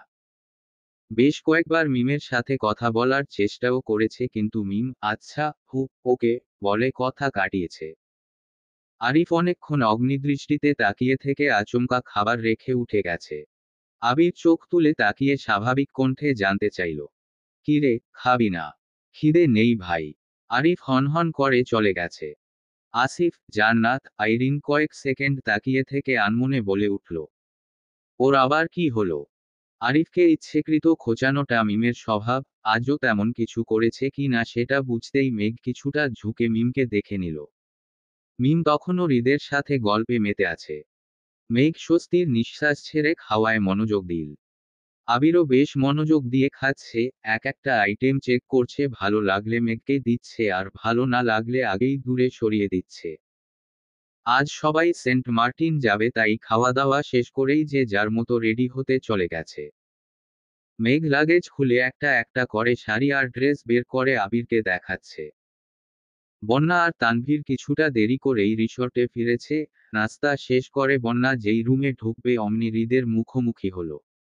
হৃদ কপাল কুঁচকে জানতে চাইল, কোথায় গিয়েছিলে? কাছেই। আমাকে না নিয়ে তুমি কার সাথে গিয়েছিলে? বন্যা উত্তর দেয়ার আগেই তানভীর এসে গম্ভীর কণ্ঠে বলল, বন্যা, রুমে যাও। আমার শালার সাথে বোঝাপড়া আমি করে নিচ্ছি। কে কার শালা? তোমার বোন আমার বউ হলে তুমি আমার কি হবে? শালা কিন্তু আমার বোন তো আপনার বউ না। আজ না হলেও ভবিষ্যতে তো হবে। হৃদ চোখ ঘুরিয়ে বন্যার দিকে তাকিয়ে উচ্চ শব্দে ডাকল, আপু। বন্যা মৃদু হেসে রুমে চলে গেছে। হৃদ অসহায়ের মতো তাকিয়ে আছে। তানভীর হৃদকে নিয়ে রুমে গেছে। কিছুক্ষণ কথাবার্তা বলে দুজন একেবারে রেডি হয়ে বেরিয়েছে। রিসর্ট থেকে বেরিয়ে বাকিদের জন্য অপেক্ষা করছে। মিম বের হতেই হৃদ মিমের দিকে তাকালো। মিম আজ আকাশি রঙের একটা গর্জিয়াস গাউন পরেছে, দেখতে একদম পরীর মতো লাগছে। হৃদ প্রশস্ত আখিতে তাকিয়ে বলে উঠল, বেআইন, তোকে তো পুরায় নায়িকা লাগছে। মিম এক গাল হেসে বলল, ধন্যবাদ। আমি যে তোর বেআইন হয় এটা তুই কিভাবে জানলি? ছোট আপু তোর ভাইকে পছন্দ করে আর তোর ভাইও। হ্যাঁ, জানি। আমি আর মেঘ আপুই তো ভাবিকে প্রপোজ করেছিলাম। হৃদ শক্ত গলায় প্রশ্ন করল, তার মানে তুই আগে থেকে সব জানতি? হ্যাঁ, আমি কেন এখানের সবাই জানে। বন্যা ভাবি আর তোকে তো এই কারণেই আনা হয়েছে। কি? জি। হৃদ আকস্মাৎ মিমের মাথায় গাঁটটা মেরে রাগী স্বরে বলল, পচা মেয়ে কোথাকার। আরিফ পেছনে থেকে এসে রাগান্বিত কণ্ঠে হুঙ্কার দিল, হৃদ, মিমকে একদম ছোবে না। মিম চমকে উঠে পেছনে ঘুরল, ওষ্ঠ উল্টে মাথায় হাত বুলাতে বুলাতে আরিফের দিকে তাকালো। আরিফের গম্ভীর মুখভঙ্গি দেখে মিম সহসা ভ্রু কুঁচকাল। হৃদও কিছু বুঝতে পারছে না, নিরাধার মুখ করে বলল, সরি। টেকনাফ থেকে মোটামুটি বড় একটা ট্রলার করে সেন্ট মার্টিনের উদ্দেশ্যে রওনা দিল। মেঘ, বন্যা, জান্নাত তিনজনই আজ শাড়ি পরেছে, আবিররাও পাঞ্জাবি পরেছে। আইরিন তাদের পার্সোনাল ফটোগ্রাফার, বিভিন্ন স্টাইলে ছবি তুলে দিচ্ছে। মিম মেঘের ফোন দিয়ে কয়েকটা ছবি তুলে ভয়ে ফোন ব্যাগে রেখে চুপচাপ বসে পড়েছে। হৃদ আর আরিফ কাছাকাছি বসা। প্রথমে আনন্দে লাফিয়ে ট্রলারে উঠলেও মিম এখন ভেতরে ভেতরে খুব ভয় পাচ্ছে। আবিররা ছবি তোলাতে মনোযোগী, তাই মিম ওদের বিরক্ত করতে চাচ্ছে না। ঢেউয়ের নিমিত্তে চলন্ত ট্রলার কম্পিত হলেই মিম বারবার কেঁপে উঠছে। আরিফ আর হৃদ আশেপাশে তাকিয়ে প্রকৃতি উপভোগ করছে। মিম ওদের কাছাকাছি এসে ভারী কণ্ঠে বলল, ওই হৃদ, সর, আমি এখানে বসবো। হৃদের সঙ্গে সঙ্গে আরিফও তাকিয়েছে। হৃদ সরতে যাবে, আরিফ তার আগেই বলে উঠল, এদিকে এসে বসো। মিম হৃদের দিকেই তাকিয়ে আছে, ঢেউয়ের ধাক্কায় ট্রলার কাঁপতেই মিম পড়ে যেতে নিল। আরিফ সঙ্গে সঙ্গে মিমের হাত ধরে নিজের পাশে বসালো। ভয় মিমের হাত পা সহ পুরো শরীর থরথর করে কাঁপছে। আরিফ মিমের হাতটা ছেড়ে দিতে নিয়েও ছাড়ল না। মিমের কম্পিত হাতটা আর একটু শক্ত করে ধরে মোলায়েম কণ্ঠে শুধালো, ভয় লাগছে? হ্যাঁ। কিছু হবে না, ভয় পেও না। খানিক বাদে ট্রলার আবারও কেঁপে উঠল। মিম সহসা অপর হাতে শার্টের উপর দিয়েই আরিফের হাত খামচে ধরেছে। আরিফ শীতল চোখে মিমের উদগ্র আননে চেয়ে আছে। সর্বক্ষণ ছটফট করা মেয়েটার ভীতিকর চেহারা দেখে আরিফ মৃদু হাসল। আস্তে করে বলল, তোমার না খুব সাহস। এই কি তবে সাহসের নমুনা? মিম আর চোখে তাকালো। আরিফের ঠোঁটে হাসি দেখে মিমের খুব রাগ হলো। আরিফের হাত ছেড়ে সহসা উঠে যেতে চাইল, কিন্তু আরিফের হাতে বন্দি হাতটাকে ছাড়াতে ব্যর্থ হলো। মিম গম্ভীর কণ্ঠে বলল, আমার হাত ছাড়ো। এই হাত ছাড়া যাবে না। কেন? তোমার কিছু হয়ে গেলে আমার কি হবে? মিম ভ্রু কুঁচকে প্রশ্ন করল। মানে? আরিফ গলা খাকারি দিয়ে আস্তে করে বলল, তুমি আমার ঝগড়া করার একান্ত সঙ্গী, তোমার জন্য আমার মন সর্বদা বন্দী। মিম কপাল কুঁচকে বিড়বিড় করল, তোমার কি মাথায় সমস্যা? কি আবোলতাবোল বলছো? আরিফ মুচকি হেসে জবাব দিল, তুমি বললে পাগল হয়ে ঘুরবো সাজেক ভ্যালিতে, তুমি বললে নীল দিগন্তে উড়বো সাদা রঙের ঘুড়িতে। মিম বেকুবের মতো কিছুক্ষণ তাকিয়ে থেকে আকস্মাৎ বলে উঠল, তুমি ভাই যা খুশি করো, আগে আমার হাতটা ছাড়ো। হাত ছাড়িয়ে যাবে কোথায়? চলো না স্বপ্নপুরীতে গা ভাসায়। মিম তীক্ষ্ণ দৃষ্টিতে তাকিয়ে আর্তনাদ করল, আমার হাতটা ছাড়ো। হাত ছাড়লে পড়ে যাওয়ার সম্ভাবনা আছে, বাবু। আমি বাবু না ওকে। হাত ছাড়ো, আমি হৃদের পাশে বসব। আরিফের হাসি মুখে সহসা আধার নেমেছে। কণ্ঠে রাগ ঢেলে দাঁতে দাঁত চেপে বলল, তুমি ওর পাশে বসবে না, বসলে শুধু আমার পাশেই বসবে। কেন? ও আমার বেয়াই, বন্ধু। ওর পাশে কেন বসবো না? আমি বারণ করছি তাই। তুমি আমাকে বারণ করার কে? আমি তোমার ভাই। তানভীর ভাইয়াও তো আমার ভাই।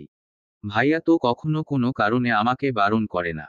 ভাইয়ের বারণ করার প্রয়োজন পড়েনি তাই করেনি। আমার প্রয়োজন তাই বারণ করছি। আজব তো, তোমার কি প্রয়োজন? আমার তোমাকে প্রয়োজন। মানে? আরিফ মিমের মাথায় আস্তে করে গাঁটটা দিয়ে চাপা স্বরে বলল, ব্যাঙের মাথার মতো বুদ্ধি নিয়ে এত ঝগড়া করো কিভাবে? আমি ঝগড়া করি না, কখনোই না। তুমি তো অবুঝ একটা বাবু। এখনো? এখনো কি? কিছু না। আবির মেঘ কম করে হলেও শখানেক ছবি তুলে ফেলেছে। আসিফ আর জান্নাতও বেশ কিছু ছবি তুলেছে। তবে বন্যা লজ্জায় তানভীরের দিকে ঠিকমতো তাকাতেই পারে না। যে কয়টা ছবি তুলেছে সবগুলোতেই বন্যা অন্যমনস্কভাবে এদিক সেদিকে তাকিয়ে আছে। তানভীর বন্যার দিকে তীক্ষ্ণ দৃষ্টিতে তাকিয়ে বিড়বিড় করল, এখন লজ্জায় আমার দিকে তাকাতেই পারছো না? সকালে এত মানুষের সামনে জড়িয়ে ধরার সময় তোমার লজ্জা কোথায় ছিল বলো তো?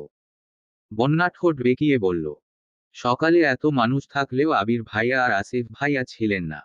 হায় রে, তুমি ওদের দেখে লজ্জা পাচ্ছ, অথচ বড় ভাই হয়েও ওদের মধ্যে মিনিমাম লজ্জাবোধ নেই। দেখেছো কত সুন্দর করে ছবি তুলছে। আর তুমি? বন্যা মৃদুস্বরে বলল, ওনারা বিবাহিত, যেভাবে ইচ্ছে সেভাবে ছবি তুলতে পারেন। তানভীর নিরেট দৃষ্টিতে তাকিয়ে শক্ত কণ্ঠে বলল, চলো, আজই বিয়ে করব। না। কেন? পরিবারের সম্মতি ছাড়া বিয়ে করব না আমি। ইসস, বিয়ে করব না বললেই হলো। ভালোই ভালোই রাজি না হলে কিডন্যাপ করে এনে বিয়ে করব। বন্যা মুচকি হেসে বলল, আপনার এত সাহস! নিজের সাহসে না কুলালে প্রয়োজনে আশেপাশের সবার থেকে সাহস ধার নিব, তবুও তোমাকে আমার করেই ছাড়ব। এতটা পথ জার্নিতে আবির এক সেকেন্ডের জন্য মেঘকে ছাড়ছে না। জান্নাত অনেকক্ষণ যাবৎ বিষয়টা লক্ষ্য করছে, তবে কিছুই বলছে না। ছবি তোলা শেষে জান্নাত অনুষ্ণ কণ্ঠে বলে উঠল, ভাইয়া, তুমি মেঘকে নিয়ে এত ভয় পাও কেন? আবির মেঘের দিকে এক পলক তাকিয়ে ঠান্ডা কণ্ঠে বলল, আজকের আকাশটা দেখেছ? চারদিকে শুধু সাদা মেঘের উরূপ। সেই মেঘেদের ভিড়ে আমার মেঘ হারিয়ে গেলে আন্তর্ধানের বিজ্ঞপ্তি কোথায় দিব বলো? আসিফ মেকি স্বরে বলল, তুই বরং মেঘকে সিন্ধুকে তালা দিয়ে রেখে দে, মাঝে মাঝে বের করে দেখবি, আবার সযত্নে রেখে দিবি। আবির উচ্চ শব্দে হেসে বলল, বুদ্ধিটা কিন্তু খারাপ না, ফাজিল। সারাদিনের ঘোরাঘুরি শেষে সন্ধ্যা নাগাদ ক্লান্ত হয়ে সবাই রিসর্টে ফিরেছে। ফ্রেশ হয়ে যে যার মতো রেস্ট নিচ্ছে। তানভীর বন্যাকে বারবার মেসেজ দিচ্ছে। অবশেষে বাধ্য হয়ে বন্যা রুম থেকে বেরিয়েছে। তানভীর রুমের সামনেই দাঁড়ানো। বন্যা বের হতেই বলল, চলো। কোথায়? ঘুরতে। খুব ক্লান্ত লাগছে। কোলে নিতে হবে। বন্যার আকস্মাৎ সকালের ঘটনা মনে পড়ে গেছে। আবিরের মতো তানভীরও যদি একই কাজ করে বসে, তার জন্য আগেভাগেই বলে উঠল, আমি একাই যেতে পারবো। ঠিক আছে, চলো। সবার রাতের খাবার শেষ, অথচ তানভীরদের আসার কোনো নাম নেই। বাধ্য হয়ে আবির তানভীরের নাম্বারে কল দিল। রিসিভ করতেই উষ্ণ স্বরে বলল, চাঁদ, সমুদ্র আর তাকে দেখা শেষ হলে রিসর্টে ফিরে আসেন ভাই। এটা কিন্তু আপনার এলাকা না। 10 মিনিটের মধ্যে চলে আসছি। ঠিক আছে। মাঝখানে একদিন কেটে গেছে। কক্সবাজারের আশেপাশের সবকিছুই মোটামুটিভাবে দেখা শেষ। বন্যা আর তানভীরের সম্পর্ক অনেকটাই স্বাভাবিক হয়েছে, তবে আবির কাবাব মে হাড্ডির মতো তানভীরের পেছনে লেগে আছে। বন্যা আর তানভীর আলাদাভাবে কোথাও গেলে 30 মিনিটের উপরে হলেই ওয়ার্নিং স্বরূপ কল দেয়া শুরু করে। অথচ আবির মেঘকে নিয়ে ঘুরতে যাওয়ার আগেই ফোনটা বন্ধ করে ফেলে। সকালের ব্রেকফাস্ট শেষ করা মাত্রই বাসা থেকে কল আসছে, আজ মাইশা আপুর ডেলিভারি। আবির সবার উদ্দেশ্যে বলল, আমাদের যেতে হবে, তোমরা চাইলে আরো 21 দিন থাকতে পারো। আসিফ শান্ত গলায় বলল, তার কোনো প্রয়োজন নেই, ঘুরতে আসছি, ঘুরলাম। এখন আমাদের একসঙ্গে ফেরা উচিত। ঠিক আছে। হুট করে ডিসিশন হওয়ায় ট্রেনের টিকিট ম্যানেজ করা সম্ভব হয়নি, তাই বাসেই রওনা দিয়েছে। বন্যা আর হৃদ একসঙ্গে বসেছে, তানভীর আর আরিফ বন্যাদের পাশাপাশি বসেছে। তাদের সামনে মিম, আইরিন, আসিফ আর জান্নাত বসেছে। আবির আর মেঘ পেছনে দিকে বসেছে।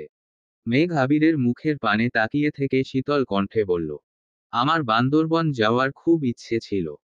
কিছুদিন পর আবার আসব। তখন সাজেক, বান্দরবন সব ঘুরব। আবার। তো কি করব? তুমি যদি মাইশা আপুর বাবু কোলে নেয়ার জন্য বায়না না করতে, তাহলে আজ আমাদের এভাবে যেতে হতো না। চট্টগ্রামের সব জেলা ঘুরে তারপর বাসায় ফিরতাম। আমি কি জানতাম নাকি? আবির হঠাৎই মেঘের দিকে কেমন করে চাইল। মিনিট খানেক এক দৃষ্টিতে তাকিয়ে রইল।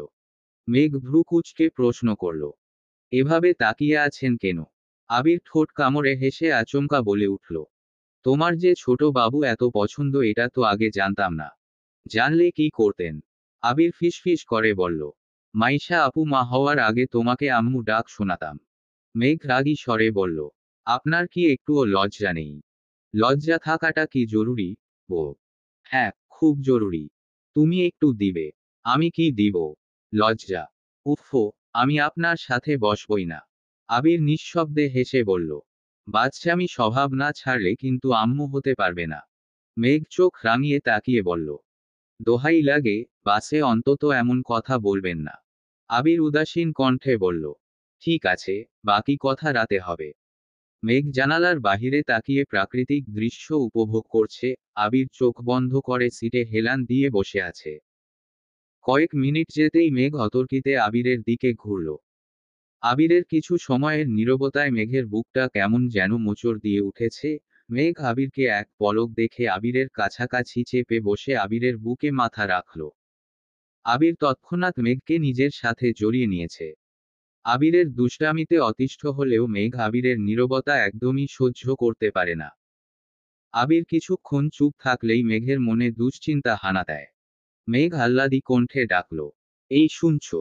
বলো, একটা গান গাও এখন। হ্যাঁ, কি গান? তোমার ইচ্ছে।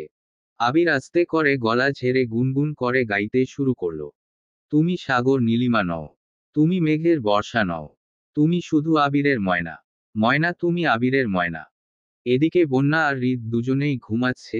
তানভীর ঘাড় কাত করে মুগ্ধ চোখে বন্যাকে দেখছে। অনেকক্ষণ পর বাসের ঝাঁকিতে বন্যার ঘুম কিছুটা কেটেছে। অর্ধ ঘুমে থেকে তানভীরের বিমোহিত চাহনি দেখে লজ্জায় চোখ সরিয়ে নিয়েছে। তানভীর তখনও এক দৃষ্টিতে চেয়ে আছে। পরিস্থিতির জন্য মুখ ফুটে কিছু বলতে পারছে না। আবিররা বাসায় এসে কোনোমতে ফ্রেশ হয়ে সরাসরি হাসপাতালে চলে গেছে। মাইশা আপুর হাজবেন্ড ওটি রুমের বাহিরে অপেক্ষা করছে। পাশেই একটা কেবিনে আবিরের মামা, মামি, আবু, আম্মু, মালা, সাকিব সহ মাইশার শ্বশুর বাড়ির কয়েকজন বসে আছে। আবিরের মামার বাড়ির দিকে মাইশার বেবি প্রথম। সবার চোখে মুখে দুশ্চিন্তার ছাপ। মেঘ এতক্ষণ খুশিতে থাকলেও সবার অবস্থা দেখে এখন ভয় পাচ্ছে। মেঘের বোধশক্তি হওয়ার পর এই প্রথমবার কারো ডেলিভারির মুহূর্তে হাসপাতালে উপস্থিত হয়েছে।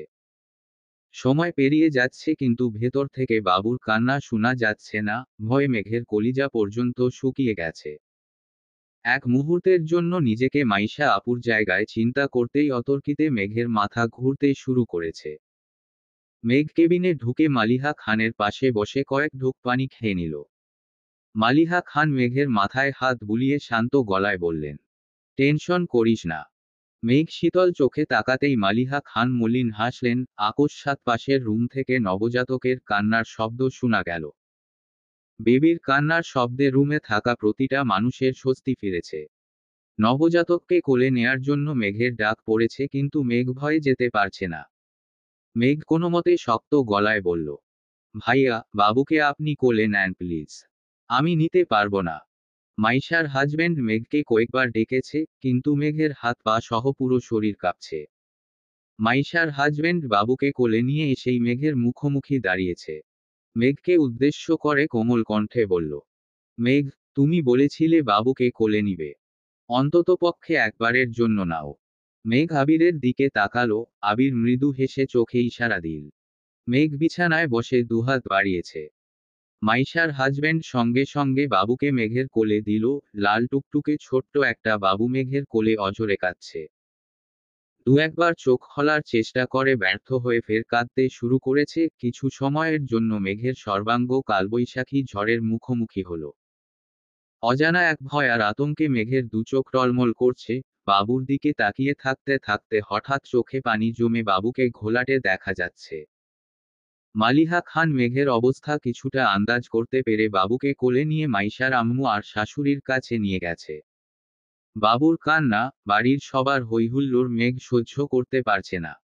মেঘ মাথা নিচু করে কেবিন থেকে বেরিয়ে গেছে। আবিরও এক দৌড়ে বেরিয়েছে।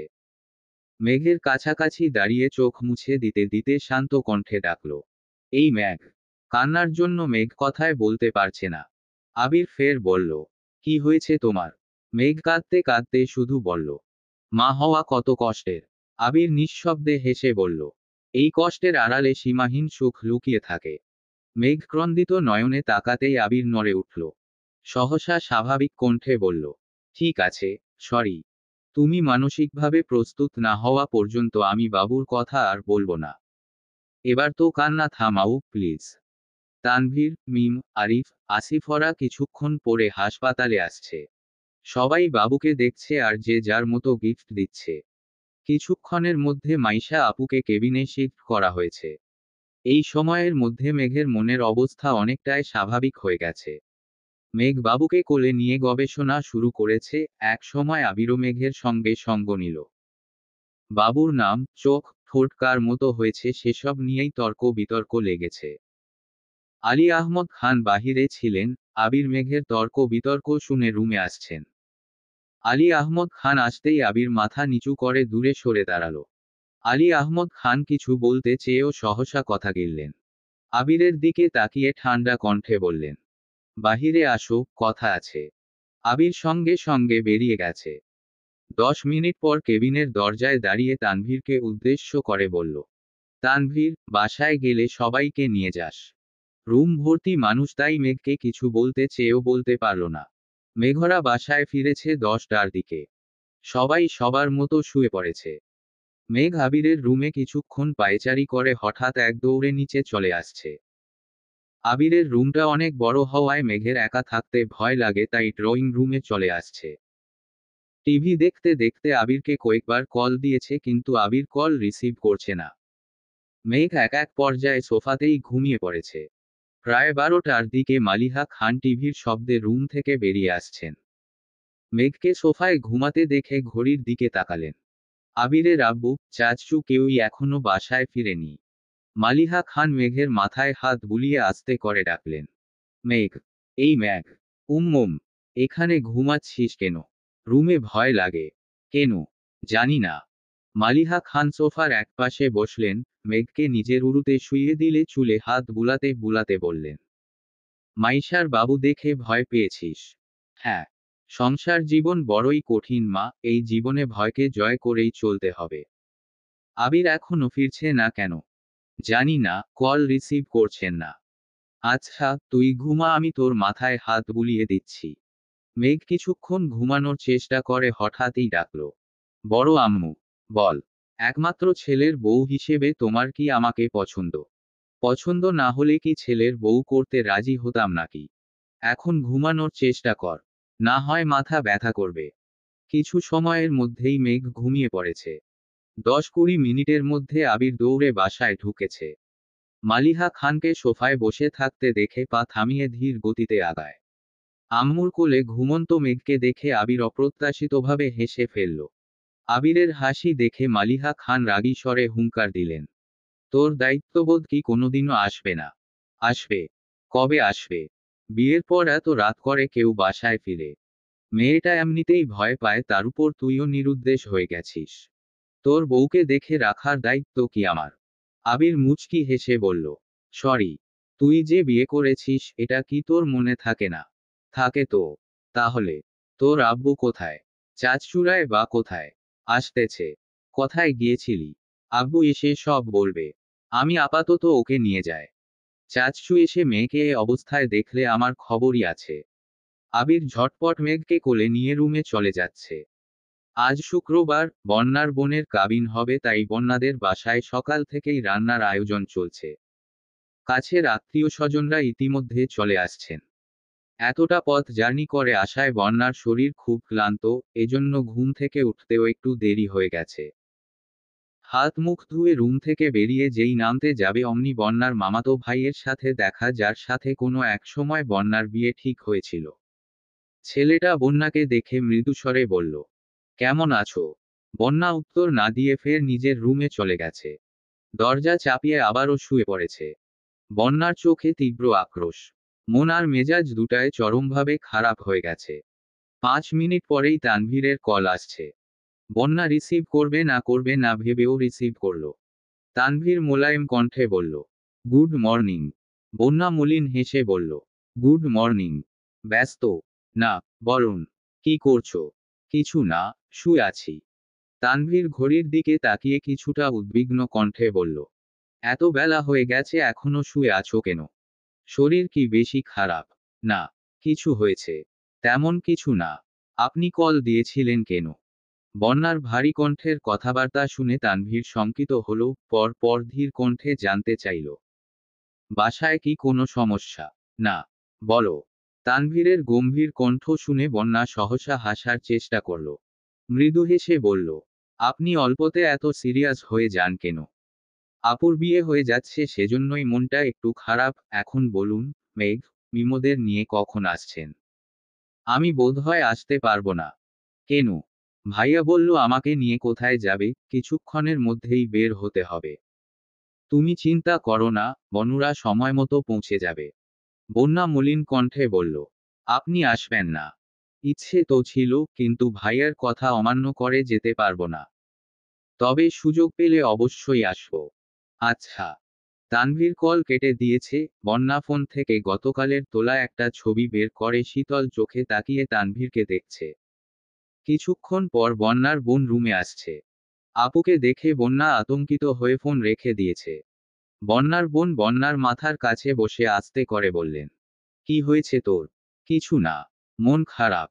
বন্যা নীরবে ঢোক গিলছে। বন্যার বোন মাথায় হাত বুলিয়ে শান্ত কণ্ঠে বলল, মামারা তোর বিয়ের আলোচনা তুলেছে। তাদের ছেলের অতীত ভুলে আমরা যেন আবার চিন্তা করি। বন্যা কপাল কুঁচকে তাকিয়ে আছে, বুকে অজানা ভয় হানা দিচ্ছে। চোখের কোণে পানি জমতে শুরু করেছে। বন্যার বোন কিছুক্ষণ তাকিয়ে থেকে কোমল কণ্ঠে ডাকল, বন্যা, হু, তুই কি তানভীরকে পছন্দ করিস? বনের মুখে এমন প্রশ্ন শুনে বন্যা কিছুটা ঘাবড়ে গেছে, কয়েক মুহূর্ত প্রশস্ত আখিতে তাকিয়ে রইল। বনের এমন প্রশ্নের তোপে নিজেকে সামলাতে না পেরে হঠাৎই বনকে জড়িয়ে ধরে কান্না শুরু করল। বন্যার বোন মাথায় হাত বুলিয়ে দিতে দিতে উদ্বিগ্ন কণ্ঠে বলল, হ্যাঁ কি না বল। বন্যা তখনও অঝরে কেঁদেই যাচ্ছে। বন্যা কাঁদতে কাঁদতে বলল, আমি না চাইতেও ওনাকে ভালোবেসে ফেলেছি আপু। আমি ওনাকে ছাড়া অন্য কাউকে বিয়ে করতে পারবো না। বন্যার বোন দীর্ঘ নিঃশ্বাস ছেড়ে আস্তে করে বলল, আমি জানতাম, অবশ্য সেদিনের আচরণ দেখেই আমার সন্দেহ হয়েছিল। বন্যা ঘন ঘন নিঃশ্বাস ফেলছে। বন্যার বোন আবারও জিজ্ঞেস করল, মেঘ জানে? মেঘ, মিম, আবির ভাইয়ারা সবাই জানে? তাহলে মুখ ফুলিয়ে শুয়ে আছিস কেন? নিচে চল। মামারা, আশ্চর্য, ওনাদের জন্য আমাদের জীবন থেমে থাকবে নাকি? ওনাদের হীরার টুকরা ছেলের জন্য হীরা খুঁজতে থাকুক, আমরা রূপা রূপা নিয়েই সুখে থাকব। কি বলিস? বন্যা আনুম্র হেসে বলল, ঠিক আছে। সকাল 10টার দিকে আরিফ আর আইরিন মেঘদের বাসায় আসছে, যদিও মাহমুদা খান এখনো খান বাড়িতেই আছেন। সবার সঙ্গে টুকটাক কথা বলে আরিফ চুপি চুপি মিমের রুমের সামনে আসছে। দরজায় ঠোকা দিয়ে ধীর কণ্ঠে শুধালো, আমি কি আসতে পারি? মিম চোখে কাজল দিচ্ছিল, কাজল দেয়া থামিয়ে কিছুটা ঝুঁকে আরিফকে দেখে স্বাভাবিক কণ্ঠে বলল, তুমি আসবো কি না বলো? আসো। আরিফ রুমে ঢুকে চারদিকে নজর বুলিয়ে মিমের দিকে তাকালো। মিম নিঃশব্দে ভ্রু নাচাতেই আরিফ মুচকি হাসল। মিম ঠোঁট বেঁকিয়ে শক্ত কণ্ঠে বলল, আমার রুমে কেন আসছো? ঝগড়া করতে? তোমার কি আমাকে এত ঝগড়ুটে মনে হয়? হ্যাঁ, এখন বলো কেন আসছো? তোমাকে দেখতে। মিম দুহাতে নিজের দুগালে হাত রেখে ঘন ঘন পল্লব ঝাপটে বলল, দেখেছো? আরিফ মুচকি হেসে বলল, তোমাকে খুব সুন্দর লাগছে।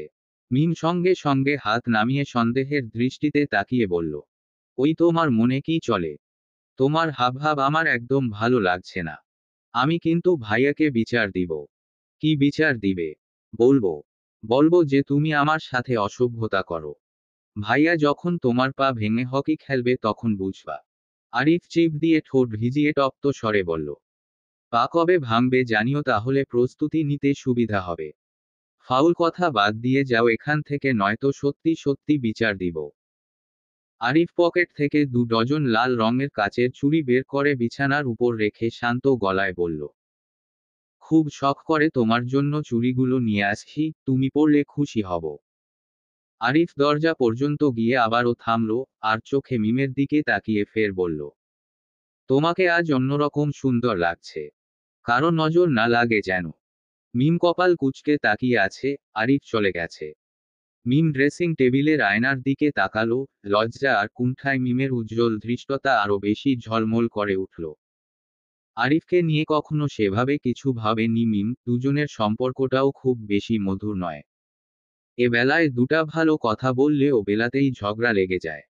তাই আরিফের এই হঠাৎ পরিবর্তন মিমের কাছে অস্বাভাবিক লাগছে। মিম জোড়া চুড়ি হাতে নিয়ে কিছুক্ষণ দেখে আবারও রেখে দিল।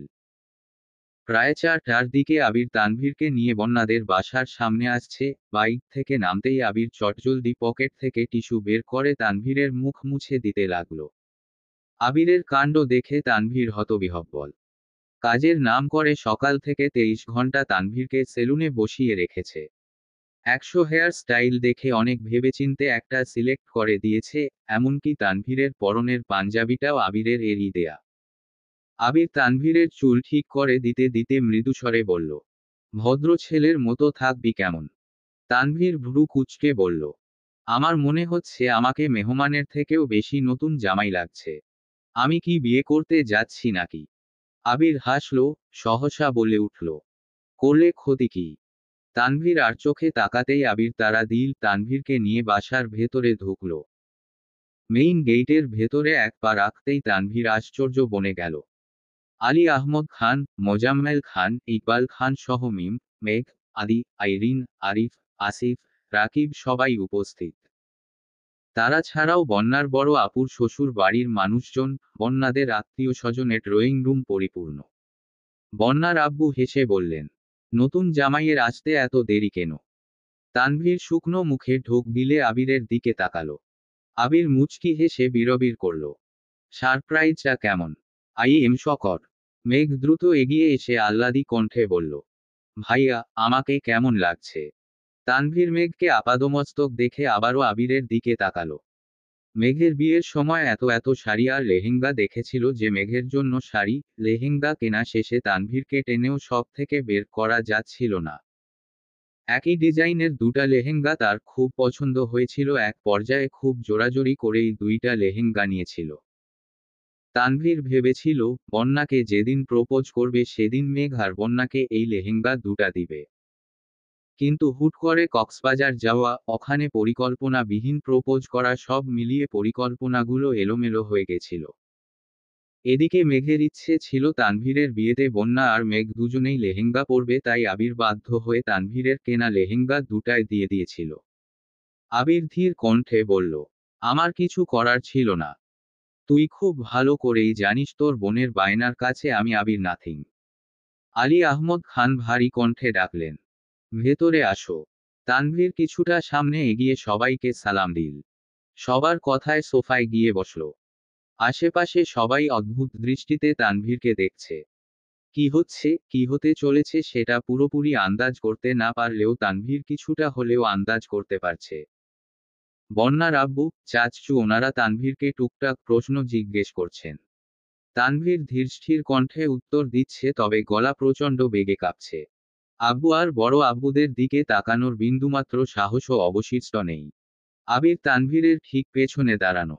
বন্যার আব্বু সবার উদ্দেশ্যে বললেন, পরিচয় করিয়ে দেয়, সে সাফিয়াদ্দিন খান তানভীর ওরফে তানভীর খান।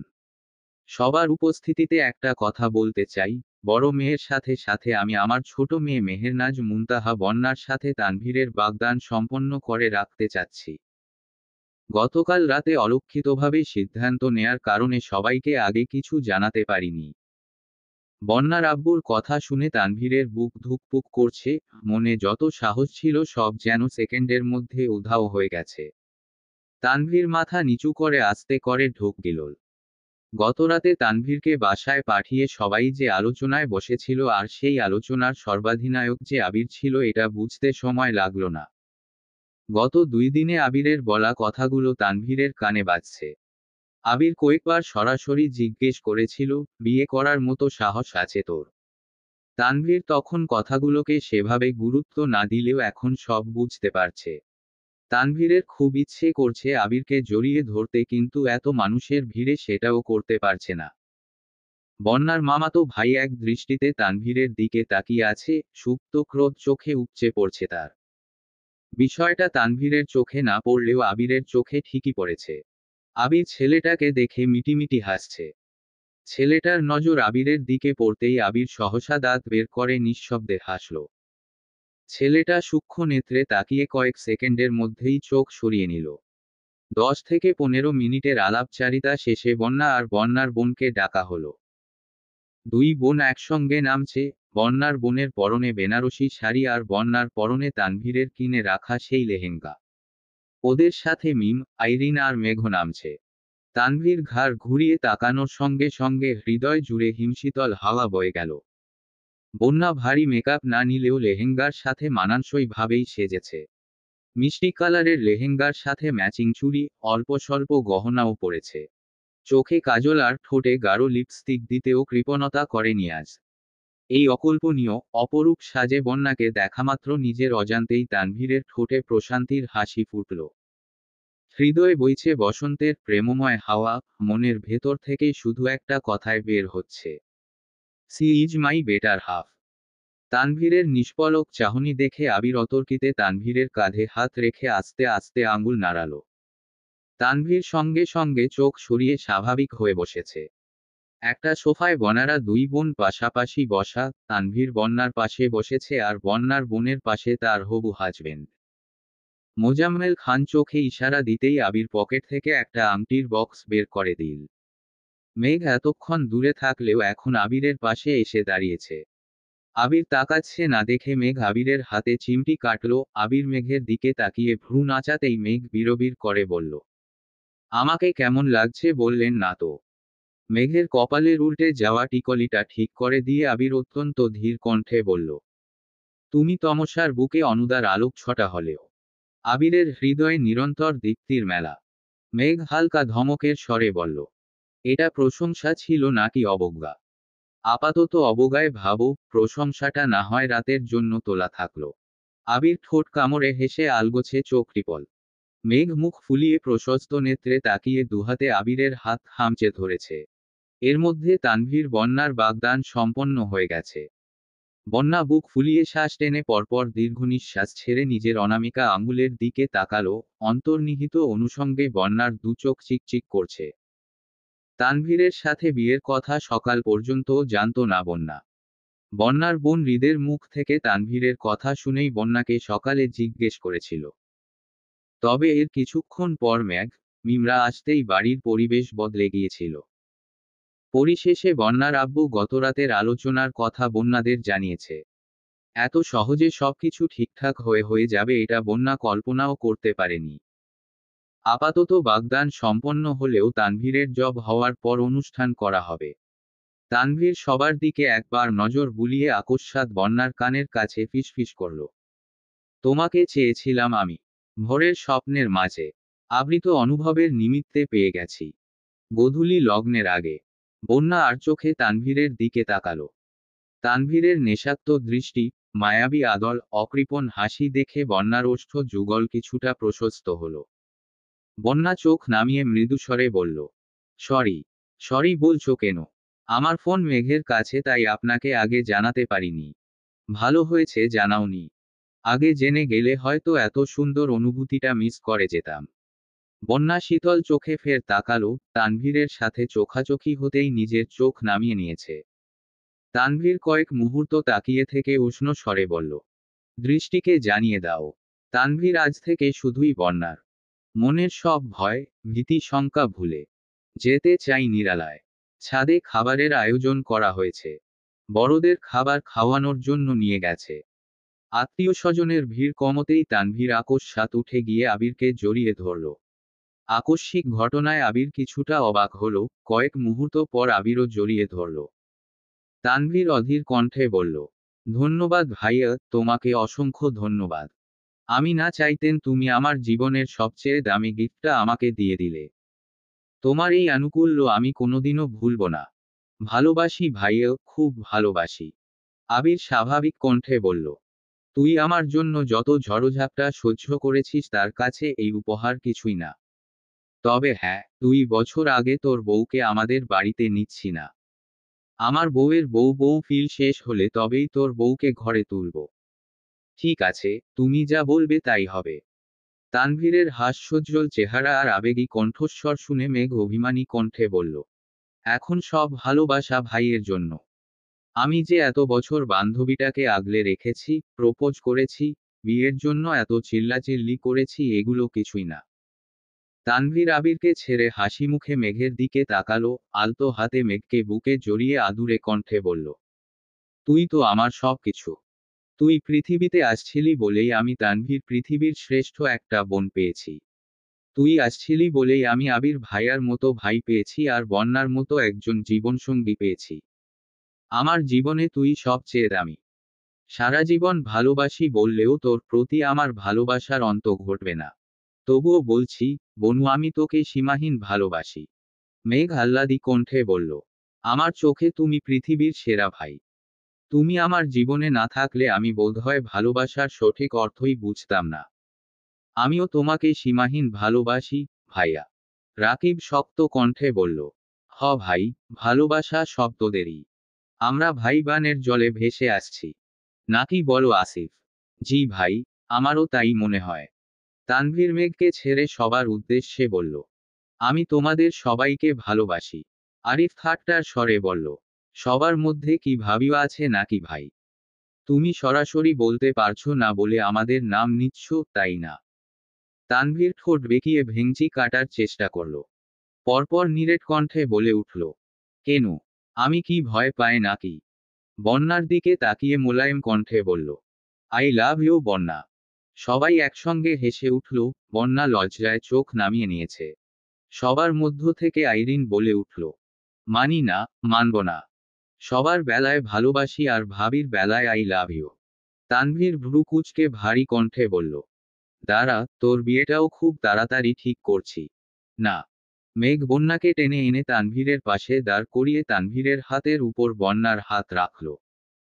তার উপর নিজের রেখে মোলায়েম কণ্ঠে বলতে শুরু করল, আজ থেকে আমার বেবিটা তোমার, তাই বলে এটা ভেবো না যে আমি আমার বেবিকে ছেড়ে দিব।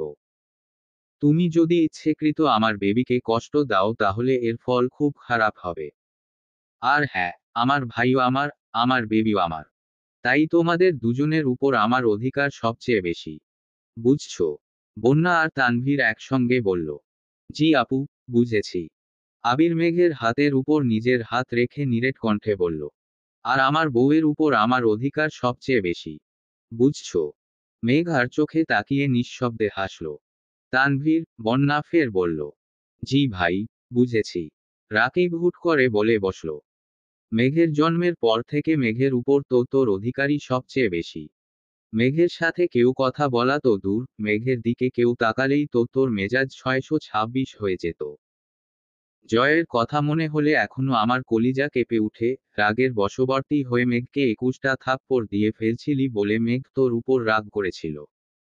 আর তুই সেই রাগ মিটিয়েছিলি জয়ের উপরে। 11 বছরের ছেলেটার মাথায় তখনই 7টা সেলাই লাগছিল। জয়কে মেরে নিজের রাগ কমাতে পারলেও মেঘের রাগ কমাতে পারলি না। মেঘের রাগ ভাঙানোর চেষ্টায় নিজেকে ভেঙেচুরে নতুন করে তৈরি করলি। তুই বাহির থেকে বদলে গেলি কিন্তু মেঘের প্রতি আবেগ আর নিজের রাগকে নিয়ন্ত্রণ করতে পারলি না। যেই শুনলি সেই জয় আবারও মেঘের সাথে যোগাযোগ করার চেষ্টা করছে, তুই সব প্ল্যান বাদ দিয়ে দেশে আসলি। কেন? জয়কে মারতে। মারলি তো মারলি, একেবারে 2 মাসের জন্য হাসপাতালে পাঠালি। বাকিদের কথা না হয় নাই বললাম। এই তুই আবার অধিকার নিয়ে কথা বলিস। মেঘের দায়িত্ব নিতে চাইলে বা মেঘের যত্ন নিতে চাইলে আগেই তাদের আধমরা করে ফেলতি। আর এখন তো প্রকাশ্যে তোর বউ। কেউ কিছু বলা তো দূর, তাকালেই তুই মাটিতে কুপে দিবি। আবির গম্ভীর কণ্ঠে বলে উঠল, আমার বউ শুধু আমার। কেউ খারাপ নজরে তাকানোর দুঃসাহস দেখালে, আমি আবির তার জীবনকে দুঃস্বপ্ন বানিয়ে ছাড়ব। মেঘ নির্বাক চোখে রাকিবের দিকে তাকিয়ে আছে। মিম দূরে দাঁড়িতে সবার কাণ্ড কারখানা দেখছে। হঠাৎ আরিফের নজর পড়তেই মিমের কাছে এগিয়ে গেল। মিমের হাতের লাল চুড়িগুলো দেখে মুচকি হেসে বলল, আমার দেয়া চুড়িগুলো পরার জন্য ধন্যবাদ। এত খুশি হওয়ার মতো কিছু হয়নি, জামার সাথে ম্যাচ হয়েছে তাই পরেছি। মিথ্যে বলো না মিম, আর যাই হোক তোমার সাথে মিথ্য এটা যায় না। মিম চোখ তুলে তাকালো, আরিফের নিষ্পলক চাহনি দেখে আতঙ্ক আর কুণ্ঠায় চোখ সরিয়ে নিল। মিম বার বলেছিল এই চুড়িগুলো পরবে না, তবুও শেষ পর্যন্ত পরেছে। কেন পরেছে নিজেও বুঝতে পারছে না। মাগরিবের নামাজের পর তানভীররা সবার থেকে বিদায় নিয়ে বের হচ্ছে। বন্যার আব্বু আবিরের আব্বু চাচুকে এগিয়ে দিতে বেরিয়েছেন। হৃদ, আদি, মিম, আরিফরা আগেই বেরিয়ে গেছে। মেঘ আর আবির বন্যার আম্মু, মামি আরও অন্যান্যদের সাথে কথা বলছে। তানভীরদের এগিয়ে দিতে বন্যা গেইটের বাহিরের সরু গলিটা পর্যন্ত এসেছে। তানভীর কিছুটা সামনে চলে গেছে, আচমকা কিছু ভেবে পেছনে ঘুরল। বন্যাকে দূরে দাঁড়িয়ে থাকতে দেখে এক ছুটে এসে বন্যাকে জড়িয়ে ধরল। অনাকাঙ্ক্ষিত ঘটনায় বন্যার শরীর ঝাঁকুনি দিয়ে উঠেছে। বুকের ভেতর হৃৎপিণ্ডটা অস্বাভাবিকভাবে কম্পিত হচ্ছে। তানভীর কয়েক সেকেন্ডের ব্যবধানে বন্যার কপালে, গালে অগণিত কিস করে ফেলেছে। বন্যা নিস্তব্ধ চোখে চেয়ে তানভীরের পাগলামি দেখছে। তানভীর আচমকা বন্যার মাথায় দেয়া ঘোমটার এক সাইড টেনে বন্যাসহ নিজের মাথা ঢেকে দিল। বৈদ্যুতিক বাতির আলোতে বন্যার ভীতিকর চেহারা অল্পবিস্তর দেখা যাচ্ছে। তানভীর বন্যার কাছাকাছি আসতেই বন্যার নিঃশ্বাস এলোমেলো হয়ে যাচ্ছে। তানভীরের নিঃশ্বাস বন্যার ঠোঁটে লাগছে, বন্যার ঠোঁট অপ্রত্যাশিতভাবে কাঁপছে। তানভীর সহসা বন্যার কম্পিত অধর নিজের দখলে নিয়ে নিল। বন্যা সঙ্গে সঙ্গে চোখ বন্ধ করে তানভীরের পেটের দুপাশ চেপে ধরেছে। আবির আর মেঘ সবার থেকে বিদায় নিয়ে বের হতেই এই দৃশ্য দেখল। মেঘ ঠিকমতো বুঝার আগেই আবির এক হাতে মেঘের চোখ ধরে নিয়ে সামনে নিয়ে গেছে। মেঘ রক্ত স্বরে বলল, চোখ ধরেছেন কেন? এসব দৃশ্য দেখার বয়স হয়নি তোমার। একটু দেখে ফেলি। এই ফাজিল তানভীর তোমার বড় ভাই হয় না। বন্যা তো আমার বান্ধবী হয়, দেখি না একটু। আবির দাঁতে দাঁত চেপে বলল, নির্লজ্জের মতো কথা বলো না। আপনি খুব খারাপ। তাই। ঠিক আছে। খারাপের রূপটা না হয় রাতে দেখাবো, এখন চলো। বিয়ের পর থেকে আবিরের অফিস সম্পর্কিত কোনো মাথা ব্যথায় নেই। রাকিব আর রাসেল কোনো রকমে অফিস টানছে। আবিরকে কিছু বলার মতো অবস্থা নেই, কারণ আবির অন্য এক জগতে আছে। অবশেষে আবির আজ অফিসে যাবে, যদিও স্ব-ইচ্ছায় না। আবির মেঘের বিয়ের আগে থেকেই একটা মিটিং আটকে আছে, সেই মিটিংয়ের জন্য আজ বাধ্য হয়ে যেতে হচ্ছে। আবির ফ্রেশ হয়ে ওয়াশরুম থেকে বের হতেই দেখল বিছানার উপর আবিরের শার্ট প্যান্ট টাই সুন্দর করে গুছিয়ে রাখা আছে, অথচ মেঘ রুমে নেই। আবির ভ্রু কুঁচকে রুম থেকে বেরিয়ে বেকনিতে গেল। মালিহা খান, হালিমা খান, মিম, আদির সাথে মেঘ গল্প করছে। মূলত তানভীরের বিয়ে নিয়েই আলোচনা চলছে। আবিরের বিয়ের বিষয়ে আগে থেকে কেউ না জানলেও তানভীরের বিষয় নিয়ে বাড়িতে আলোচনা আগেই হয়েছিল। তানভীর বাড়ি থেকে চলে যাওয়ার পর পরিস্থিতি অস্বাভাবিক হয়ে গিয়েছিল, তখন মাহমুদা খান বন্যার কথা জানিয়েছিলেন। অনেক বছর যাবৎ বন্যাকে চিনে জানে, আচার আচরণও ভালো, সব মিলিয়ে কারোরই কোনো আপত্তি ছিল না। তানভীরের উপর অল্পবিস্তর অভিমানের কারণে সবাই ইচ্ছে করে তানভীরকে আগে কিছু জানায়নি। আবির কিছুক্ষণ দাঁড়িয়ে থেকে আকস্মাৎ উচ্চ শব্দে ডাকল, বউ। মেঘ সহসা চোখ তুলে তাকালো, কিন্তু উঠে গেল না। আবির শক্ত কণ্ঠে আবার ডাকল, রুমে আসো। মালিহা খান শান্ত গলায় বললেন, ডাকছে যা। মেঘ দরজায় দাঁড়িয়ে ভ্রু গুটিয়ে ধীর কণ্ঠে বলল, সবকিছু রেডি করে রেখে গেলাম, আবার ডাকছেন কেন? আমি অফিসে যাওয়ার আগ পর্যন্ত তুমি আমার চোখের সামনে থাকবে। এখন টাইটা পরিয়ে দাও। মেঘ তখনও দরজায় হেলান দিয়ে দাঁড়িয়ে আছে। আবির জিজ্ঞেস করল, টাই বাঁধতে পারো না? মেঘ মৃদু হেসে বলল, এই দায়িত্বটা যে আমার নিতে হবে এটা খুব ভালো করেই জানতাম, তাই আগেভাগেই শিখে ফেলেছি। Good girl. আবির রেডি হয়ে অফিসের উদ্দেশ্যে রওনা দিয়েছে। মেঘ আবিরকে এগিয়ে দিয়ে আবারও রুমে ঢুকল। বিয়ের ঝামেলা, কক্সবাজার, ভাইয়ের বিয়ে সব মিলিয়ে ব্যস্ততায় আবিরের রুমটাকে এখনো আপন করেই নিতে পারেনি। মেঘের জামাকাপড়ের প্রায় সবই এখনো মেঘের রুমে রয়ে গেছে। মেঘ সেগুলোই টুকটাক গুছাচ্ছে। সকাল থেকে তানভীরের কোনো খোঁজ নেই। আবির কিছুদূর যাওয়ার পর তানভীরের নাম্বারে কল দিল। তানভীর কল রিসিভ করতেই আবির জানতে চাইল, কোথায় আছিস? মুন্সিগঞ্জ। ওখানে কি করিস? বউ নিয়ে আসছি। বাহ, অসাধারণ। এটা অসাধারণ না ভাই, খুব সাধারণ। সাবধানে থাকিস। ঠিক আছে। মেঘ গুনগুন করে গান গাইতেছে আর আপন মনে ওয়ার্ড্রোবে জামা রাখছে। জামার মাঝখান থেকে একটা ওড়না নিচে পড়ে গেছে। ওড়না তুলতে গিয়ে আকস্মাৎ বেডের নিচে একটা বড় লাগেজ চোখে পড়ল। মেঘ তেমন একটা গুরুত্ব না দিয়ে আবারও কাজে মনোযোগ দিল, কিন্তু মনের ভেতর কেমন যেন কৌতূহল জাগছে। কিছুক্ষণ পর মেঘ বেডের নিচ থেকে লাগেজটা বের করলো। লাগেজে তালা দেখে চাবি খুঁজতে লাগলো। অবশেষে চাবির গোছা থেকে লাগেজের চাবি বের করে লাগেজটা খুলল। লাগেজ ভর্তি জিনিসপত্র দেখে নিজের অজান্তেই কপালে কয়েক স্তর ভাঁজ ফেলল। উপর থেকে দু একটা জিনিস সরাতেই আশ্চর্য নয়নে তাকালো। মেঘের ছোটবেলার জামা, ছোট ছোট কিছু খেলনা সহ আরো অনেক জিনিস। কয়েকটা জিনিস তুলতেই একটা শাড়ি চোখে পড়ল, গাঢ় নীল রঙের অসম্ভব সুন্দর একটা শাড়ি, যার উপরে একটা চিরকুট লেখা। আমি জানি না তুই দেখতে কেমন হয়েছিস, তবে আমার কল্পনায় তুই পরী চেয়েও সুন্দর হয়ে গেছিস। তুই ঠিক কতটা বড় হয়েছিস জানি না, শাড়ি পরলে তোকে কেমন লাগবে সেটাও জানি না। কিন্তু আমি ঠিকই কল্পনা করে নিয়েছি। এই প্রথমবার নিজের টাকায় তোর জন্য শাড়ি কিনেছি। এই শাড়িতে তোকে খুব দেখতে ইচ্ছে করছে রে। নিচে আজ থেকে আরো 5 বছর আগের একটা তারিখ লেখা। মেঘ চিরকুটটা সরিয়ে জামার উপর দিয়েই কোনোরকমে শাড়িটা পরল। গাঢ় নীল রঙের শাড়িতে ড্রেসিং টেবিলের আয়নায় সত্যি সত্যি একটা পরী দেখতে পেল। বাস্তবিক অর্থে পরী না হলেও আবিরের কল্পনার পরীর মতোই লাগছে। শাড়িটা অনেক বছর আগের হওয়ায় নতুনের মতো আর নেই, তবুও মেঘের কাছে এটায় যেন আকাশ সম আবেগ, কারণ এতে আবিরের আবেগ, ভালোবাসা জড়িয়ে আছে। মেঘ ধীরে ধীরে বাকি জিনিসগুলো দেখতে লাগলো। লাগেজে বেশ কিছু শাড়ি আছে যার প্রতিটাতেই তারিখ সহ আবিরের লেখা চিরকুট লাগানো আছে। বিদেশে থাকাকালীন 7 বছরে মেঘের কথা ভেবে যা যা কিনেছে প্রতিটা জিনিস খুব যত্নের সাথে প্যাকিং করে রেখেছে।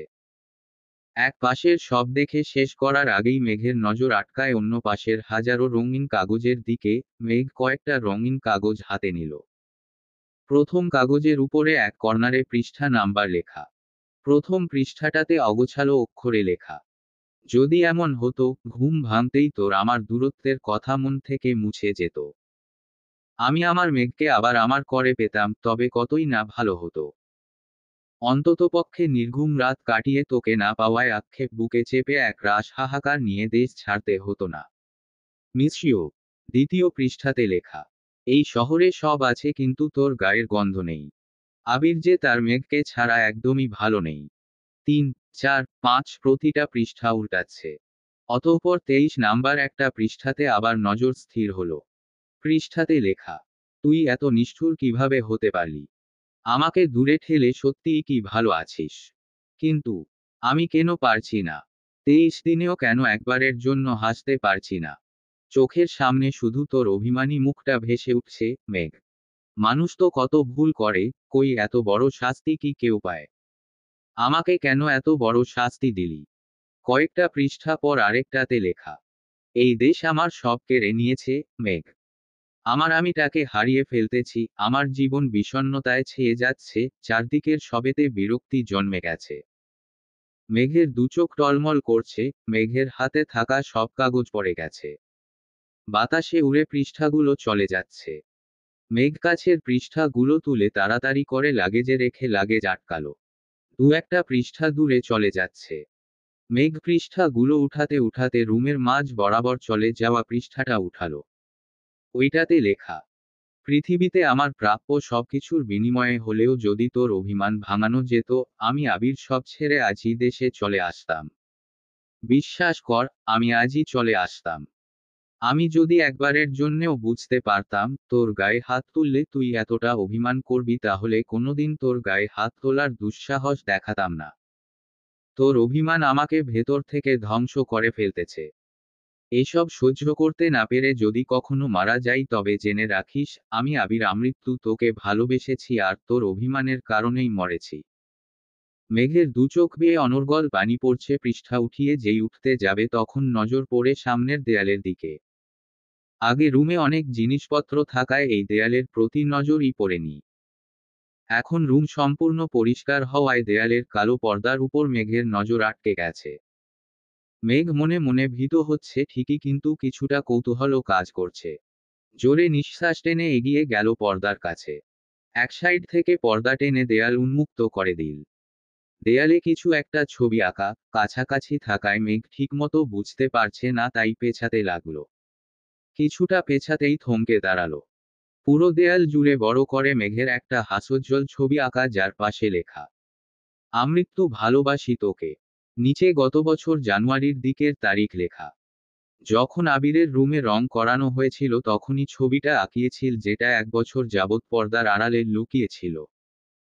আবিরের রুমে তালা দিয়ে রাখার কারণটাও মেঘ আজ বুঝে গেছে। মেঘ দুচোখ বেয়ে পানি পড়ছে। বারবার শুধু মনে হচ্ছে, একটা মানুষ এতটা ভালো কিভাবে বাঁচতে পারেন। মেঘ এক পা করে পেছাতে পেছাতে হঠাৎ শক্ত কিছুর সাথে ধাক্কা খেল। পেছনের ঘুরার আগেই আবিরের ঠান্ডা কণ্ঠ শোনা গেল, সব রহস্য উদ্ঘাটন করা শেষ। মেঘ আবিরের দিকে তাকাতেই আবির মেঘের চোখ মুছে শান্ত কণ্ঠে বলল, কাঁদলে যদি তোমাকে পাওয়া যেত তাহলে আমি আবির গত 11 বছরে তোমাকে শত কোটি বার আমার করে পেতাম। মেঘ অতর্কিতে আবিরের প্রশস্ত বুকে ঝাঁপিয়ে পড়ে অবাধে কাঁদতে লাগল। যেই কান্নায় কোনো অভিযোগ নেই, না পাওয়ার আক্ষেপ নেই, আছে শুধু আবিরের সীমাহীন ভালোবাসা। এই কান্না কষ্টের নয়, এই কান্না সুখের। পৃথিবীর বুকে আবিরের মতো একজন মানুষকে জীবনসঙ্গী হিসেবে পাওয়ার সুখ। আবিরও মেঘকে বারণ করছে না, বরং শক্ত করে বুকে জড়িয়ে ধরে মোলায়েম কণ্ঠে বলল, ভালোবাসি মেঘ, আমৃত্যু ভালোবাসি তোকে। মিনিট 10 পর রাকিবের কল আসছে। আবির কল রিসিভ করতেই রাকিব বলে উঠল, মিটিংয়ের আর মাত্র 30 মিনিট বাকি। কোথায় আছিস? লাঞ্চের পর মিটিং দে। ওয়ার, তুই না বের হয়েছিলি? এখন কোথায়? বউকে মিস করছিলাম, তাই বাসায় চলে আসছি। এখন রাখছি, কল দিয়ে বিরক্ত করবি না। অবশ্য কল দিলেও পাবি না, বাই। আবির মেঘের কপালে নিগুড় চুমু খেয়ে পুনরায় জড়িয়ে ধরে বলল, ভালোবাসি আহিয়ার আম্মু। মেঘ নাক টেনে ভেজা কণ্ঠে বলল, আমিও ভালোবাসি আহিয়ার আব্বু। সমাপ্ত। গল্প আমৃত্যু ভালোবাসি তোকে। লেখনীতে সালমা চৌধুরী। অন্তিম